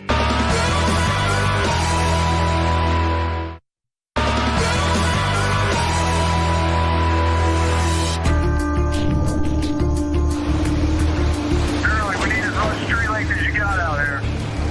10-4, I'm on it. With word yesterday that the mill would only be taking tree-length timber today, instead of the usual cut hardwood, they're scrambling to gather whatever timber they have. Today, we're really restricted because all we can deliver is tree-length wood to the mills, which is trees anywhere from 55 to 60 feet long, uncut. And 90% of our wood is cut up hardwood, so this shutdown is really going to hurt us. And with their main bogey skidder still in the shop, they only have the smaller backup helping to clam bunk on these very long pulls. How's you doing in that thing, Antonio? Well, we got the baby skidder out there pulling wood right now. It don't pull half as much as the regular bogey pull. That's going to really slow us down. And like rubbing salt on a wound, the new contract driver, Red, arrived first this morning, ahead of the regular drivers. I reckon we're going to be doing a lot of this sitting and waiting today. It's almost 8:30. He's been on the deck almost an hour. Here, I'll give you the knife. Go there and stab the tires. When you're on a tight quota, it affects everybody's pocketbook. Everybody's a little frustrated with the whole situation. We just like we can't catch a break. You're not making any money. It's going to be a bad ordeal out here. So we got a lot of free time on our hand today. Anybody got a deck of cards? Not far away at the new road site, Justin and Doug have arrived to help Bobby reinsert the roller and spring and fix the track that fell off yesterday.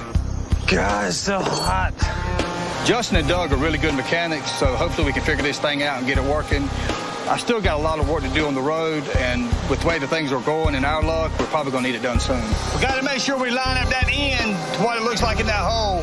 Hopefully the bucket can get it started in the hole, then we just got to roll it in. To rebuild the rotation track system, they used the strength of the excavator's arm to reinsert the 600-pound roller and spring that controls the tension of the track. Gotta lift it up somehow. Back the truck into it. I don't care. But in order to lift and align the 600-pound roller and spring with the bolt hole that will lock it in place, they need to get creative. Line them up with that pillow hook and let it ram it. Try anything Put it else. four-wheel load. Ramming speed. It ain't the first dent it's ever had in it. Right in there? Yeah. Finish what you started. Using their pickup, they attempt to push the spring the last few inches to reach the alignment point.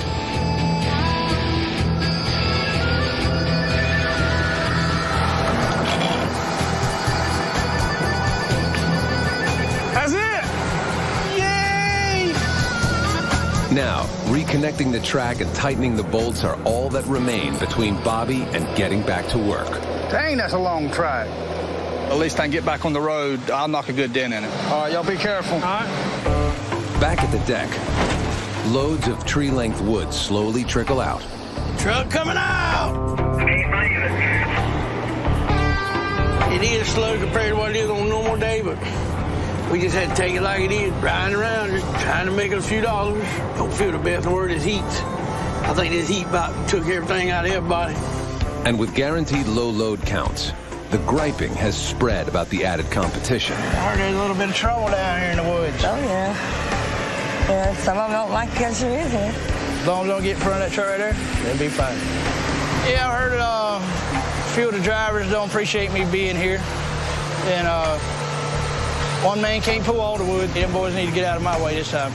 But some good news finally arrives to help with the foul mood in the air. Doug, they just called me. I got the parts. They're in at the house for the bogey. You want to head over there and start putting them back together? Yeah. All right, well, let's ride. After days of waiting, the parts have arrived to fix the 25-ton bogey skidder. They run back to the shop, try to get that tractor fixed. They got a lot of work to do. They're putting the gears back in the arms, and once they get the gears back in the arms, it's going to be getting the rear end back together and back under the tractor. Then we got to bring it back to the wood. Pick it up and tilt it down. And as Justin and Doug shift into high gear to piece the vital machine back together, Bobby has finally managed to start flattening out a good portion of the road. Getting close. But another unexpected interruption brings some interesting news. How you doing, sir? Good. What's happening, Mr. Goodson? Good to see you. Looks like it's coming along. It is. John Fisher called. Did he? From the JL Powell. They want to go ahead and bust up those Peckies. I've been waiting for him to call. A few weeks back, Bobby hit the mother lode when he pulled out some ancient and very valuable Pecky cypress wood that had been buried in the swamp, and then sold it to the J.L. Powell mill. Definitely good stuff. Although the trip will once again take him away from finishing the road, it'll help Bobby focus on other possible sources of income. I'll see you there. That wood is worth more per foot than anything we've got out here. And I'm hoping that that'll offset some of our losses for not being able to haul off this deck like we need to. Coming up. You ready? The return of the bogey skidder fuels the race to finish a brutal week.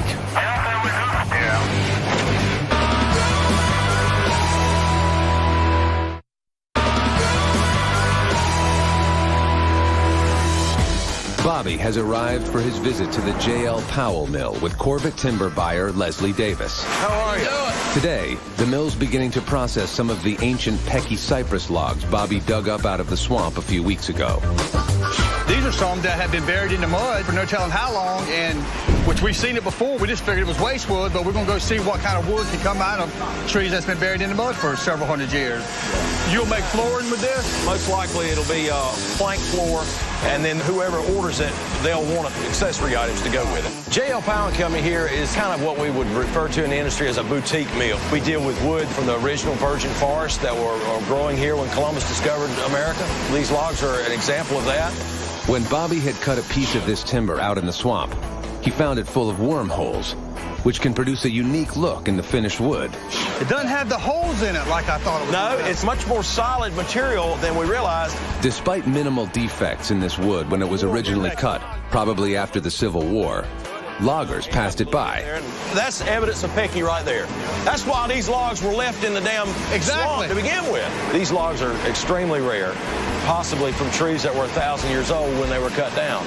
And again, they're not growing any longer, so the only way to get them is to discover them like the Corbett crew had done. Come on, Bobby, I'll show you a finished sample. This is what it's going to turn into.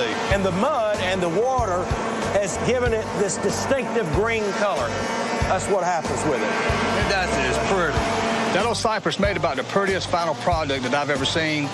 And if I can find some more of that buried out there, you know, they throw it out like garbage, I can make a heck of a lot more money. You know, like they say, one man's trash is another man's treasure. So we did do all right. Yeah, I think we did. This really was an eye-opener today. We'd definitely be looking for more of this. These are valuable stuff. Look, John, I appreciate the tour. Absolutely. And it makes my job worthwhile to see the end product of what we do out there. I'm looking forward to seeing more of you. And I'm sure my wife will probably be calling you. Good, I hope so. Meanwhile, not far away at the shop, It's in there. after working for hours repairing the rear wheel assembly on the large bogie skidder, good news. Well, all right, we're finally done. That was such an ass pain. Once we got lined up, we let it roll up, and everything went right in place. All that's left is to tighten the remaining bolts and wait for Bo to arrive to move the much-needed tractor back to the Hilburn tract. Out at the deck, after a painfully slow week, the crew presses on for as strong a finish as they can manage. Yeah, we're going to get 100, though. Truck coming out. Things are slow. When you're not producing anything, no money's coming in. Unfortunately, it's Bobby's pocket that has to pay for it. I'm just ready for this week to end. The disappointing week ends with 25 tons of good news. Hold on, I'll bag drag it. The bogie skidder has returned after weeks of being down, and with it, a better attitude filters back to the deck. Appreciate y'all letting me come in here this week. We all work it out, because sometimes you have to work together at this. If we ever tour your way and y'all need some trucks, let us know. All right. How's it going? How we do today? Yeah, 18 today. 88 for the week. Well, we ended up with 88 loads this week. It's not what we wanted in the type of wood that we're in, but the biggest thing is Justin and Doug's got the bogie back together, and I finally got that road where I know I can finish it. Thanks, buddy. You're welcome, my highness. We went into that cypress mill earlier this morning. I was amazed at what that wood looks like when you saw it. All the pecky cypress we sent up there thought it was dirty hearted. That's top-notch stuff. But we know now. Yeah. I feel like I got a little bit of control now. It was just a bad start to a good track. I mean, especially after waiting for it as long as we did. But we're ready for next week, and hopefully it'll be a good one. We'll see you, Dave. Want to learn more about life in the swamp? Go to discovery.com/swamp bloggers. I'll see you there. On this episode of Swamp Bloggers, Bobby Goodson's plan to cash in on the big wood at Hilburn is failing. Now's the time. We got to go now. With spirits flagging. Another day with no money. I need work. And his crew turning on each other. That is full, Greedy. Bobby tries new equipment. I think trees are going to fall over when it sees it. And even new tactics. You see any trailers loaded, you get them. You painting an X on my back. Anything to spark his crew to get the job done. Time to light a fire into this crew.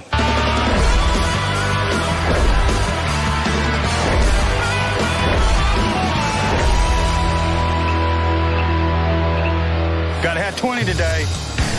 Bobby Goodson's swamp loggers have been working in some of the biggest wood they've ever seen, but long pulls on this 250-acre monster tract, Take quite a while, but I'm getting there. combined with road problems, have slowed his trucking operation. Been on the deck almost an hour. And logs have been trickling to the mill. We'll be lucky to get 75 loads this week. Bobby has already begun building a new deck and road to get closer to the good wood. If I can just extend it in there about a half a mile, that'll put us on a real short pull. Now, after weeks of losses, the crew will have to find a way to not only hit their minimum goal of 100 loads a week, but to exceed it. This morning, Bobby heads straight over to the new road, eager to get a jump on the new week. We have all the ingredients for getting some record weeks here, and we just hadn't pulled it off. And so we're going to, try to get everything going. We just got to do it. With Bobby's eyes focused squarely on the new road, he's left Justin in charge over at the current deck. Hey, no Abraham?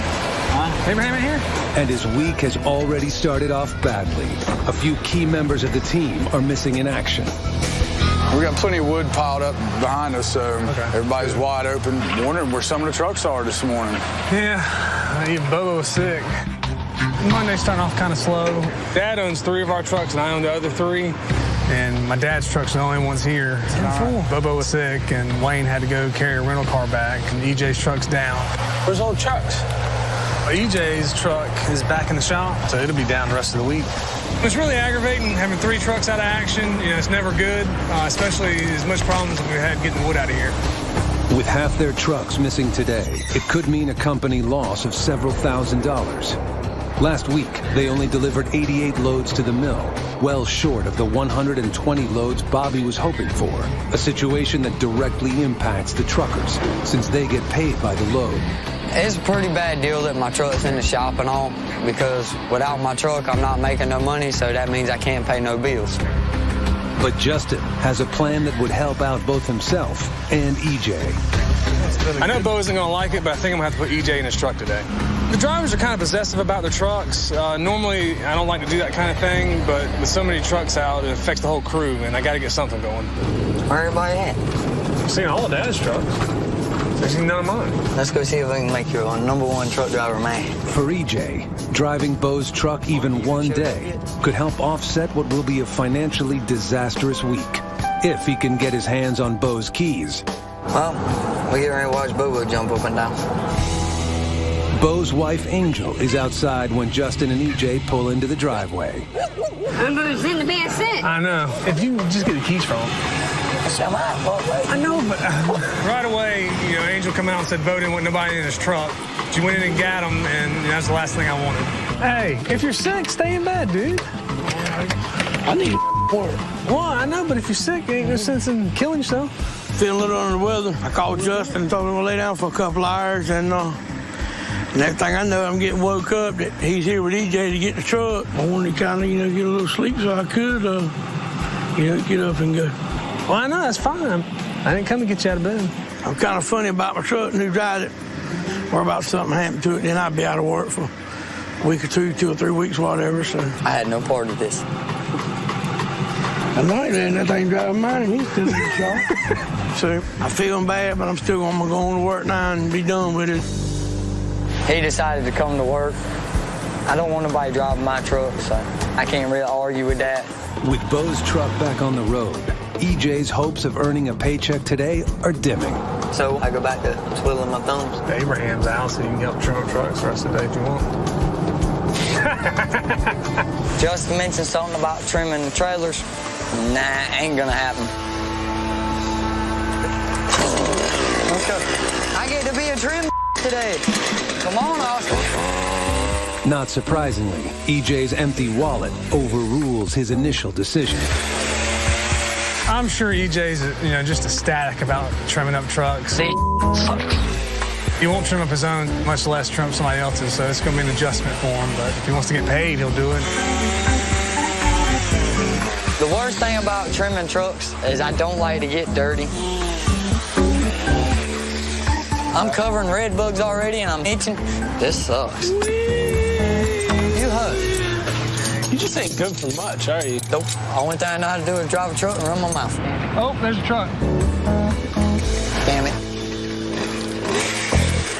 EJ's making minimum wage with his bad luck, but his misfortune is a boon for some of the other drivers.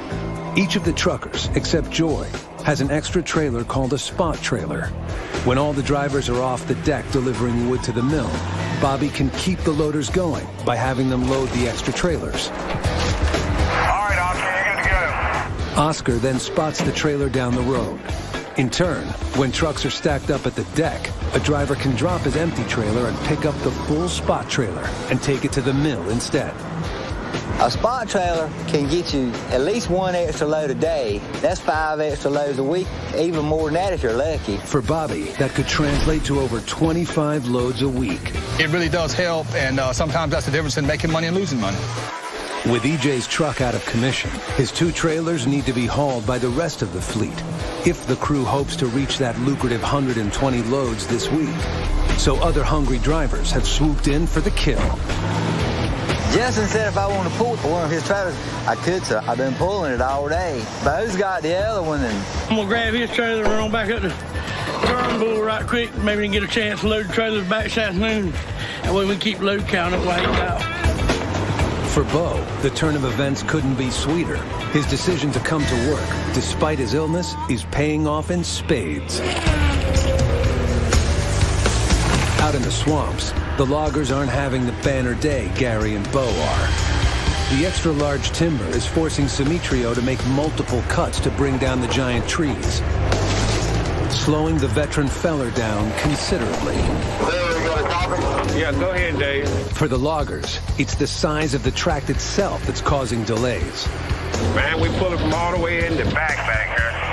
Right over here where they got this bulldozer and stuff over here on this other side. We right up against them. To try and help speed up production and turn out more loads, Bobby's been building a new road and deck that will place the loggers about a mile closer to where Simitrio is cutting and give them an easier way out of the tract by placing them closer to the paved roads. If I can get this here good enough for the trucks to come in and out, it's going to save us at least a half a mile pull. For Bobby, the stakes are high.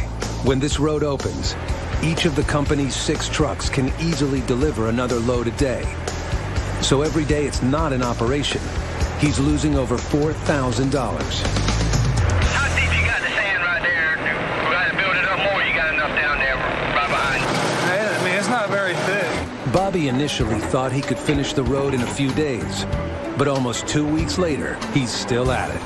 I keep saying I about got it. I reckon I about got it. And his crew, still struggling to make quota at the old deck, is beginning to lose faith that his sand road will hold up under the weight of the trucks. I don't know. I don't know what he's seeing. I don't know. He can make it for bicycles, you know. Motorcycles. If we don't load no wood, we don't go make no money. You're just playing around the swamp fishing roads. We broke the company like that, you know. So I help be quick. But in this economy, slow production is no laughing matter. Word has already spread among the truckers that Gary and Bo have grabbed up EJ's trailers. Joy, the only woman on the crew, is also the only one without a spot trailer, and naturally expected one of EJ's trailers to fall to her. Right now, she's feeling a little bit shortchanged. Everybody out here has got 2 trailers and set for a while, you know? You would think that since everybody has 2 trailers and has had them for a very long period of time, that they wouldn't mess with the 2 other trailers. But this crowd is greedy. We got to get some extra trailers in. We couldn't get enough extra trailers. I think y'all 2 need to throw that y'all to the DM and Bobo. Come on, greedy. Joy was getting kind of huffy. You can't hold that 4 trailer today. I asked her why didn't Bo give her one of EJ's trailers. I mean, he is her brother.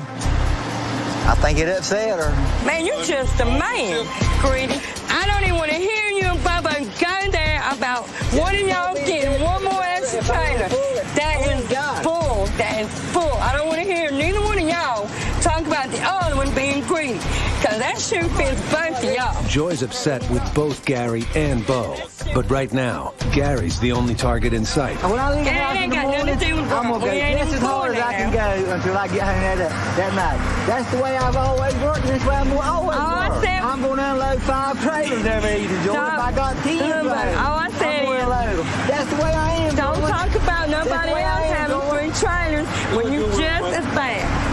You're just as bad.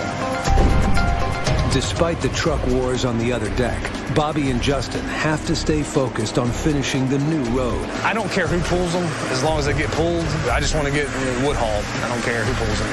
So as long as somebody's got them until EJ gets back. How did we end up doing today? We got 19 again.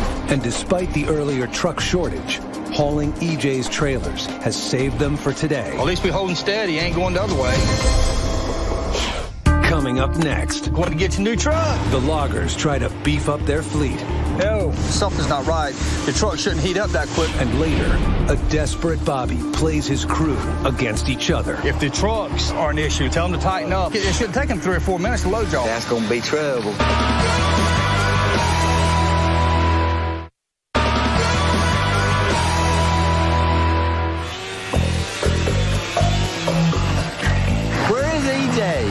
Yesterday about broke. You knew Abraham a real man now. You don't realize how hard it is. You had to do it every darn day. With Abraham back at his job and EJ's truck in the shop for the week, Bobby and Justin try to keep the driver busy with odd jobs around the deck. With us in the mill banging these trailers around, there's just so much wear and tear on them. They crack and give, and just kind of keep welding them up and seeing where they go from there. Money-wise, it's not as good as, driving a truck, but, times are tough, and I'm just trying to, find whatever work I can for them. That's pretty well, isn't it? Yeah, it'll hold. Yeah, it'll hold. With EJ's truck out of action for a week, Justin's learning the importance of having backup equipment. Go over and look at the other truck. If he does, let you go over and test drive it. Today, he's got a lead on a used truck and trailer for sale. That could guarantee that his drivers always have a way to move logs to the mill. Balance a spare truck? Yeah, one that was out there flips. That's a good-looking truck. It's very good looking. Going to get your new truck. He heads out with Bobby and EJ to give it a test run to see if it can withstand the rigors of swamp logging. He said he had a pinhole in the radiator. Yeah, I've been kind of looking around trying to find a good used backup truck. My 3 trucks will be paid for end of this year, so you're going to have to start doing repairs on them, and they're going to, be down for a day or two, getting worked on. So if I can find a good used truck for them to run while we work on their trucks, it'd be good. There it is. I saw it's 87 Kenworth for sale, kind of close to Joy's house. I talked to the guy. It's got a truck and trailer, and it's a good truck. It's got low miles for what year it is, and he didn't want a lot for it. We get the trailer and the truck for $14,000. I mean, the trailer's almost worth that. And that'll give EJ something to do while his truck's being repaired. Hey, Bobby. How you doing, sir? Flip, nice to meet you. Nice to meet you, sir. Flip, is it all right if we make a test run with it? Yes, sir, you sure can. Crank it up. I've had that truck for 10 years. I used to be in the excavation business, and I've sold out due to the economy. I tried logging for about a year. That wasn't my thing. I'm going to go in a new direction. So we cut it off. Well, it needs to be heated up, really. Yeah. Flip had told us he had a small pinhole in the radiator, which is not a big deal, really. I mean, you expect stuff to be wrong with a 23-year-old truck. We brought a can of stop leak with us. Hopefully that'll seal up their leak, and we can make a test run with it and see how the truck pulls and handles and go from there. How much fuel's in it? It's full of time. We'll probably see you in a couple hours. Yeah, man. Thanks, Flip. Yes, sir. You can't handle it now, let me know. EJ took off, heading back towards Buckle Road, which is the road we're working on. We was going to try to haul a load of wood. The truck runs and feels good. I mean, the steering's a little loose, as you can see, but for a year model truck that it is, I mean, it's in good shape. You can't go wrong with the money, especially the trailer. He's going straight to the woods right now, right? No. Didn't even make it to Buckle Road, and we seen EJ sitting on the side of the road. Is it running hot that quick? It says 230 and got right at 210. I said no. Okay. EJ said it run hot, and we had went 2 or 3 miles, so I said, something's not right. The truck shouldn't heat up that quick. We got water in it. Really? Yeah. I'll drive it into the deck, see what it does.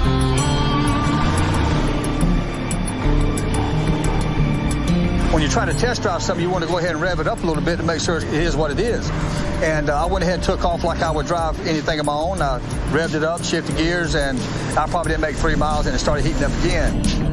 It started edging over 210, so I went ahead and pulled over. I mean, water boils at 212. I mean, if that's accurate, we ain't even got a load on it. You put a load on it, you won't go 100 yards. Holy it's steaming with water everywhere. This thing's leaking way too much water and heating up way too fast. I think there's something maybe a little bit more wrong with it than a pinhole in the radiator. Water boils at 212, so the last thing you want to do is, boil the water out of the truck and mess the motor up, then us not buy the truck. Let's fill it up, and we need to carry it back, let Flip fix that radiator. I decided we better carry it back to Flip, make sure it's all right. Then when he gets it fixed, we'll go try a couple loads with it and see how it does. Overall, the truck does pretty good, all except for that radiator. I could have been pulling wood today, but another day with no money. With no truck to drive, EJ only has one option if he wants to get paid for the rest of the week. Well, I guess you can help Abraham today. No. No? You're not going to help Abraham? No. You're going home? Yeah. Bobby gave me an option of going home. I'm going to trim trucks. I'm sorry. I love my job. Love my boss, man. I'm going home. I ain't running that pole saw again today. I ain't been that dirty in a long time. Coming up next, Doug goes mano a mano with a mighty oak. And later, a surprise for Simitrio. See, this is what I'm talking about.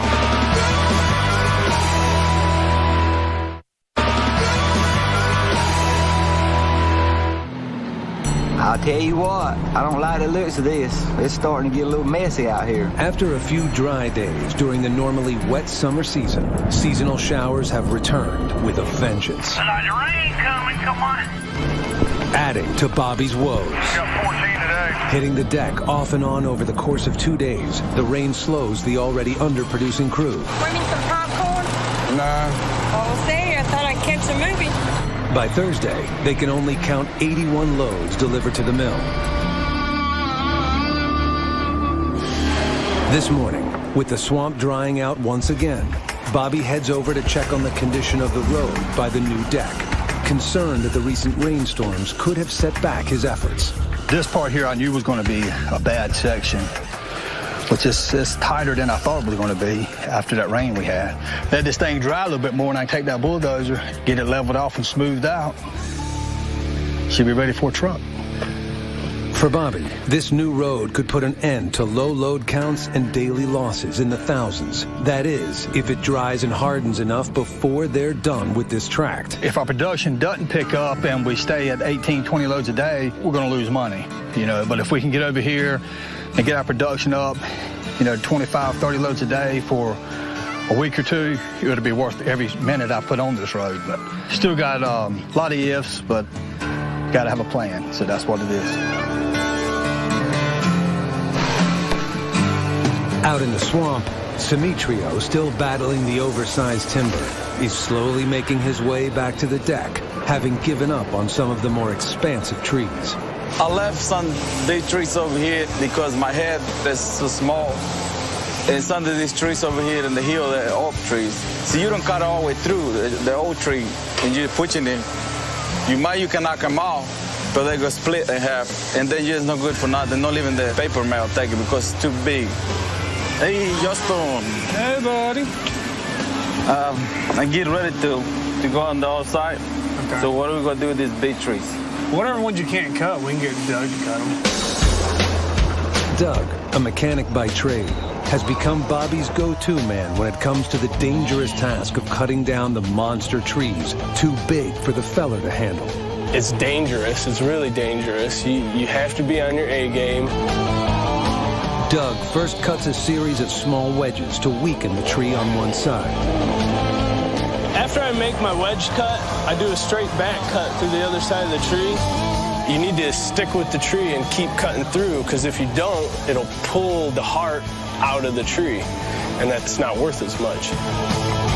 Gravity pretty much takes care of the rest. It hits the ground, the whole ground shakes, you can feel it in your feet, and it's something that you don't experience when you're sitting in the cab of a stumper and grabbing the tree, cutting it, and laying it wherever you want, kind of showing the trees who's boss. It's way more of a rush doing it by hand. The extra effort is worth it. One of these massive trees can bring in a payout equivalent to 3 times the norm, so it's crucial to keep them intact.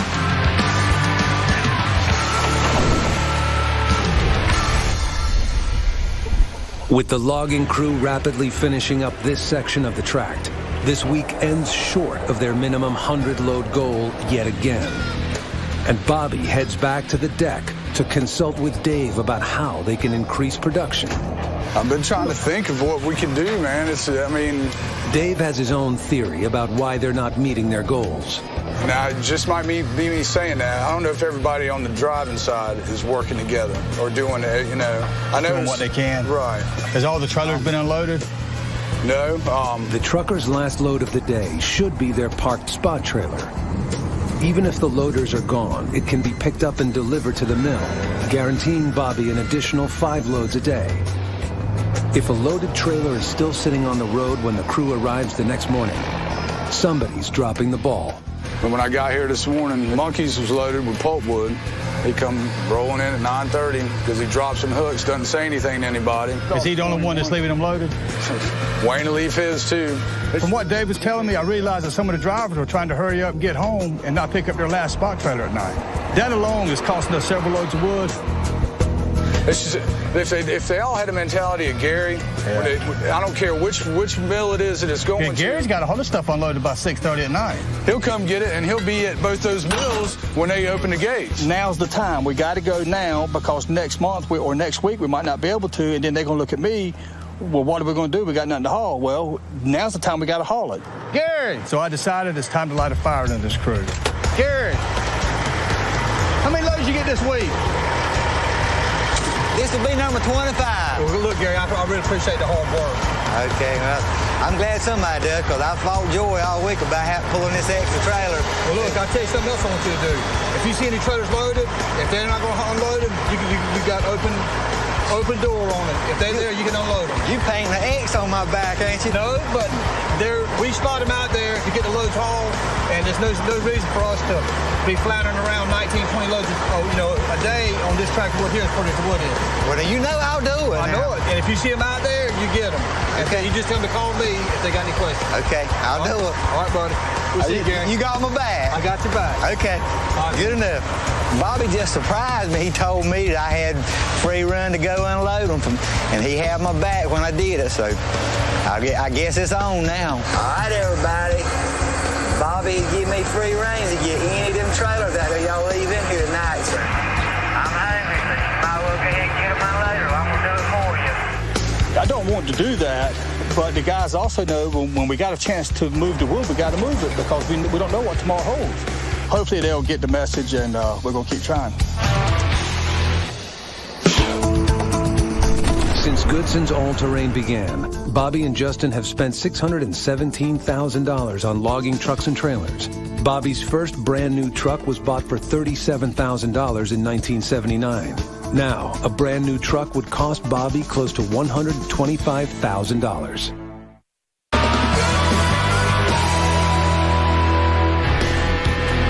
Mill's only taking tree length, so we need to concentrate on the hardwood. After failing to get production up to their minimum 100 loads last week, Bobby is upping the pressure on his crew. He's given Gary carte blanche to haul any spot trailers other truckers leave undelivered overnight. Truck coming out! This situation, just pointing out one person to unload the trailers, I kind of feel like that's not the right way to handle the deal.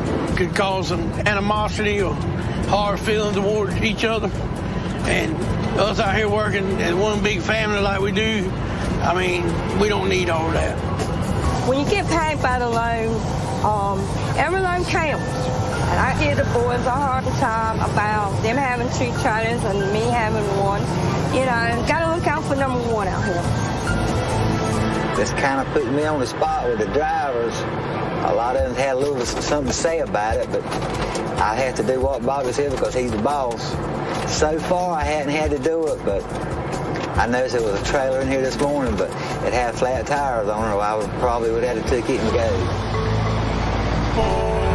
One person's trailers Gary won't have to worry about are EJ's. EJ's back! Yay! His truck can add at least 4 more loads a day to the count. I was able to come back to work this morning and see how everything goes, see how the truck's holding up. So far, the truck's holding good.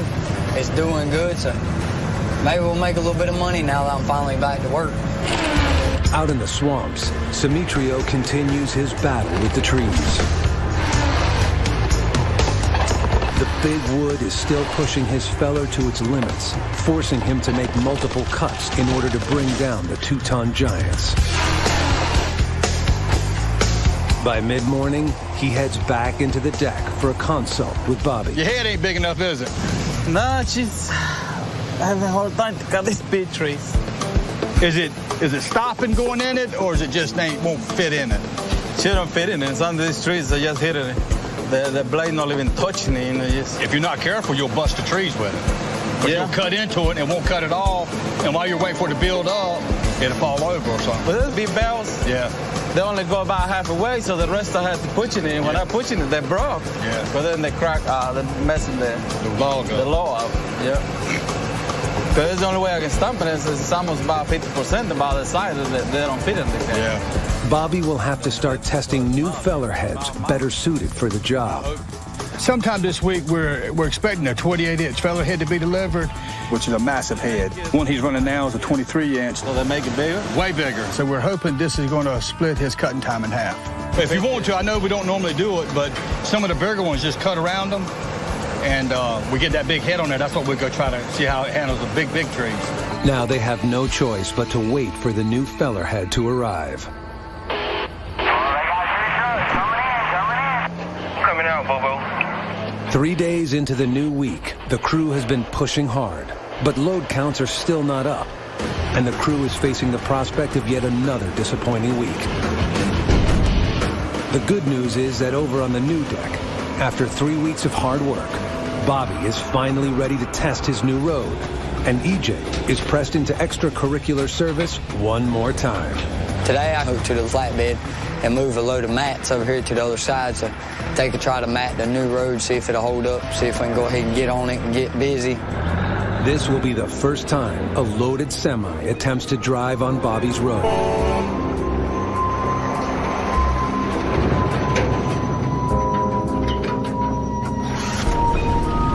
However, at even less weight than if it were hauling logs, the truck proves too much for the soft, sandy terrain. Yeah, I can't make it. I'll be there in a second. Hold on, I'm coming. Justin comes to the rescue. Going down deeper. But only pushes him deeper into the soft ground. I'm coming around. Don't do anything. There's some spots that have real good dirt. There's other spots that didn't. And when you come off the hills, the dirt's really good, and it starts off pretty good. But then it hit a wet spot, and it's all you can do just to get through it. I'll just pull you. This darn truck. Now Justin's only option is to try and tow EJ out with a chain.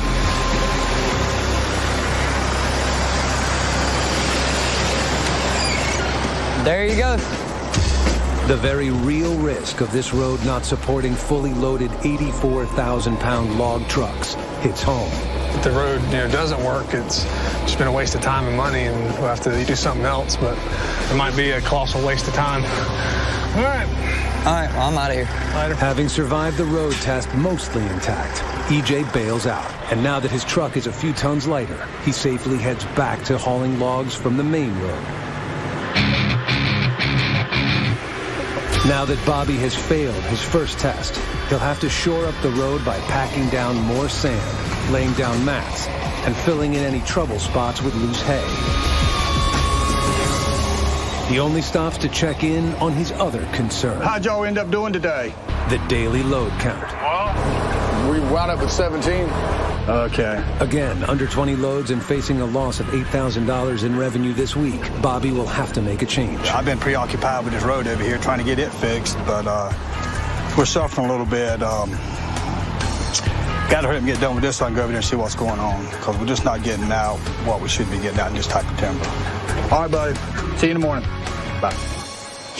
Coming up next. I don't care what the loader men tell you, they ought to be able to load a truck in 3 minutes. But they got their ways of getting us back. As things continue to heat up on the deck. Whenever we start going in there, just put it in low gear. It's now or never for Bobby's road. It's about time to see what's going to happen.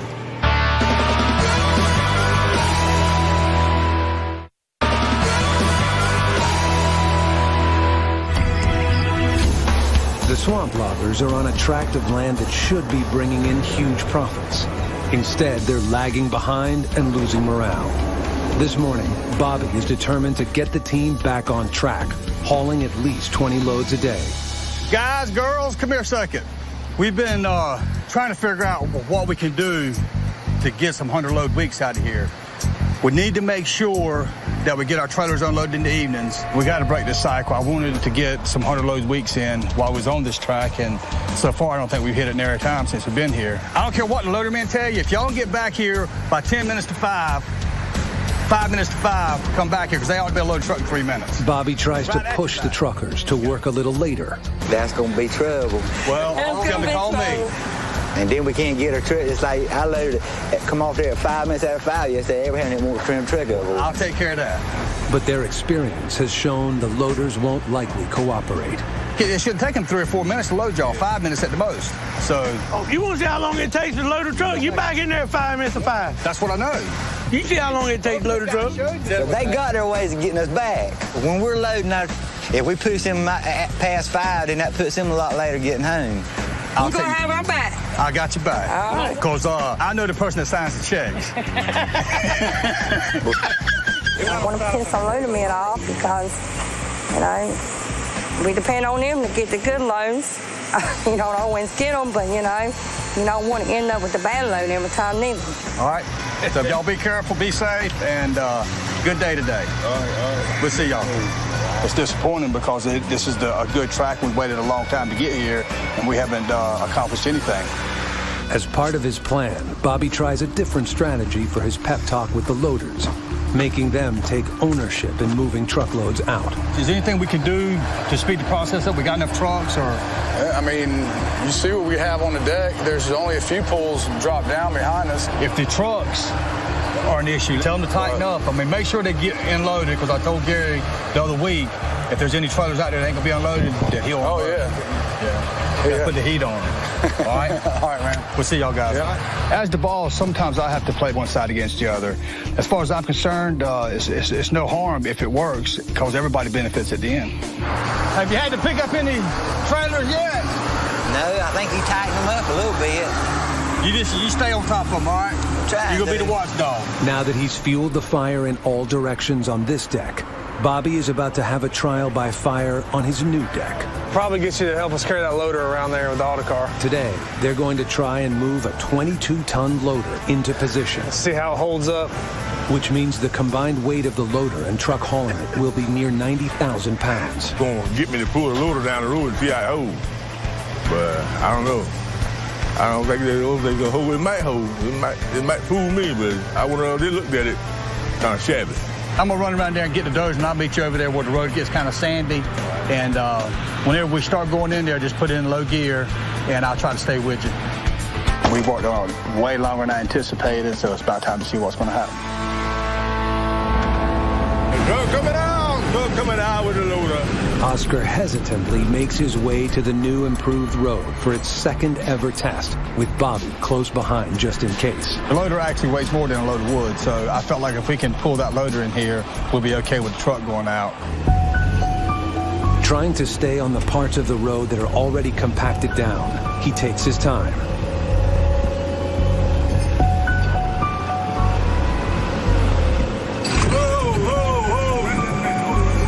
Making sure Bobby isn't rushing him from behind.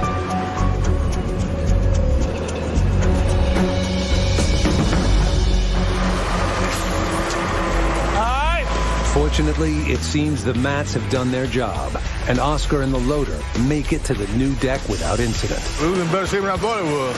Woo! Yeah, it is. Bobby breathes a sigh of relief, knowing all his hard work has paid off. This road is ready. At least we got the road done, so I can concentrate on other things now. Other things to concentrate on today include helping Justin with his new truck purchase and testing a new feller head Bobby's interested in buying. So Flip called and said that truck was ready to try out. We got it ready to fix. Yeah. Let's go out there and get it then. All right. Look, the stubborn head guy's here. Oh my God, that's a nice one. Yeah. I think trees are going to fall over when it sees it.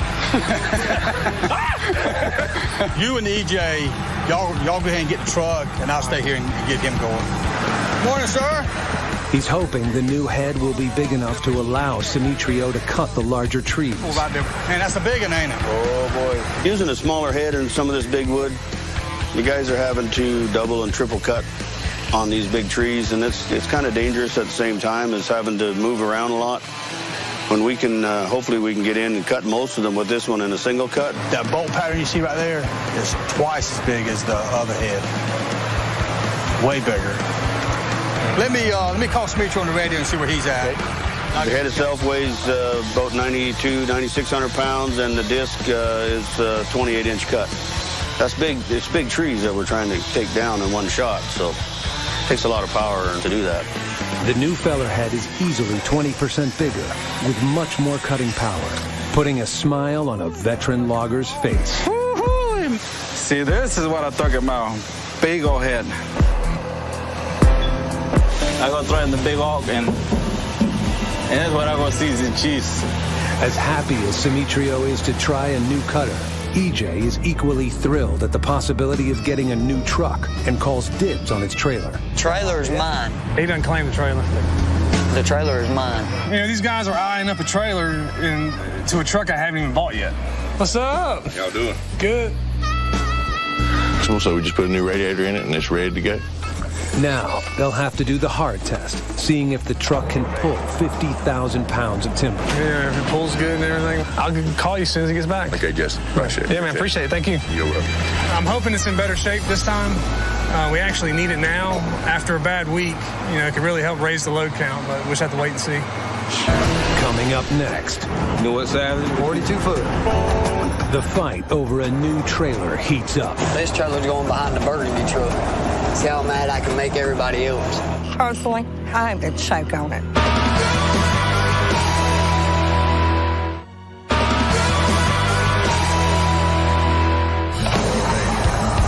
For the second time in 2 weeks, EJ is test driving a used truck that Justin plans on buying. For an older truck, it's still got a tight transmission.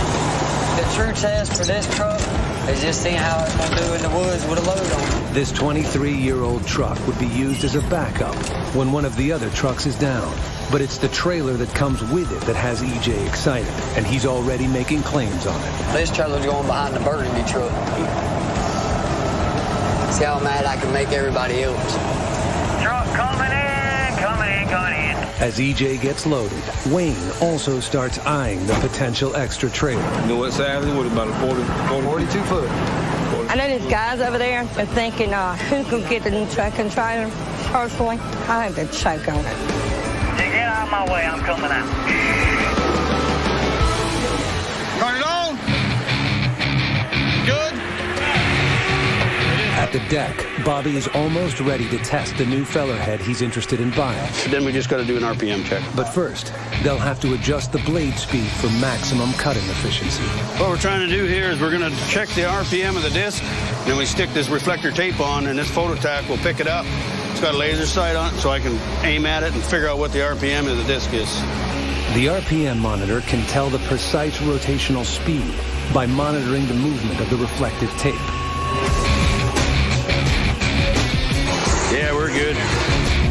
The blade is up to 900 revolutions per minute, so it's time for Simitrio to give it the final test. The main thing is it going to be able to cut a big enough tree? This head was designed for the tall trees of the Northwest, not necessarily for the wide trees of the Southeast. But one cut is all it takes. The massive oaks that tested Simitrio over the past 2 weeks are no problem for this 9,000-pound feller head. I can't believe it. I was cutting the tree so easy. Cut it one time. I thought that was saved us a lot of time. After a few more cuts, Simitrio heads in to give Bobby the full report on the feller head's test run. When I hit the oaks, there's nothing to stop the trees to go through. It's a bit different because they want to have, when you hit it, you can feel the shock. At a cost of over $80,000, Simitrio will need to continue testing the new head for at least another week before Bobby can make a final decision. Meanwhile, EJ is back from his test drive, having successfully delivered a load of logs to the mill. How'd it do? The suspension and all that did fine, but there is a few odd-end things I think it's going to have. The seat in it's completely had it. EJ had to load the Corvette, and the only complaint we could find with it was the seat wasn't good enough for EJ. So I told Justin we'd just take it out and give him a bucket to set on. He'd like that better. Seat aside, the successful test is all Justin needs to pull the trigger on this purchase. Thank you, sir. That's it. Yes, sir. I believe you're going to be fine with that truck. We're getting a good buy, I feel like. We're getting a trailer and a truck for $14,000. I mean, the trailer's almost worth that. All this good news is just what they need after weeks of unending disappointment. But one thing that remains elusive is that 100 load mark for the week. All right, let's go, boys. We got to get these trucks loaded. With only one shift left to try to get it done, the loaders and truckers push to haul everything they can to the mills before day's end. Wood's looking pretty good, guys. Grab that empty trailer over there. One after another, all the spot trailers are hauled away as everyone tries to hit the bonus-producing 100 loads. How'd y'all end up doing today? We're going to finish with 95 for the week. 95. All right, let's go home. I'm tired. Coming so close to their goal and not reaching it is a big disappointment. I get the titles to Mom and get tags. But the day has one more surprise. Well, you got one problem with the trailer. What? It won't fit behind my truck. Did you try it? Why? When I go to turn, it hits the chassis and it'll rip the mud flaps and all off the back of my truck. The newly purchased trailer doesn't fit any of the newer trucks. None of the Kenworth. None of the Kenworth. Joy, she can pull it. Because we've papered the Mac off, and she needs an extra trailer anyway. Ironically, Joy's truck, the oldest in Bobby's fleet, is a perfect fit. We got your new trailer, Shug. Really? Surprise! We do. The good one. Hey, that's Look, you got to stay up with the big boys now. What you mean? You know I've been taking it easy on you. Yeah. I'm not going to take it easy on you once you got through You ain't been taking it easy on me. This is a special moment for me. I've been here about a year and a half now, and I always had to deal with one trailer. Well, today, I've got two trailers. So my advice to them is, boys, buckle up, because we're in for a bumpy ride. All right, good deal. In the end, we may have fixed Metro's problem with cutting the big trees. And Joy gets a new trailer, Justin gets a new truck, I get a new deck, and I know it didn't pan out with the load count, but I feel like next week we want to get it. We better get it. Congratulations, finally got you another trailer. You whine enough till you got it. What is it? The squeaking wheel gets the Or the can, whichever one. If you want to learn more about what we do here in the swamp, go to discovery.com/swamp loggers and come see how it all works.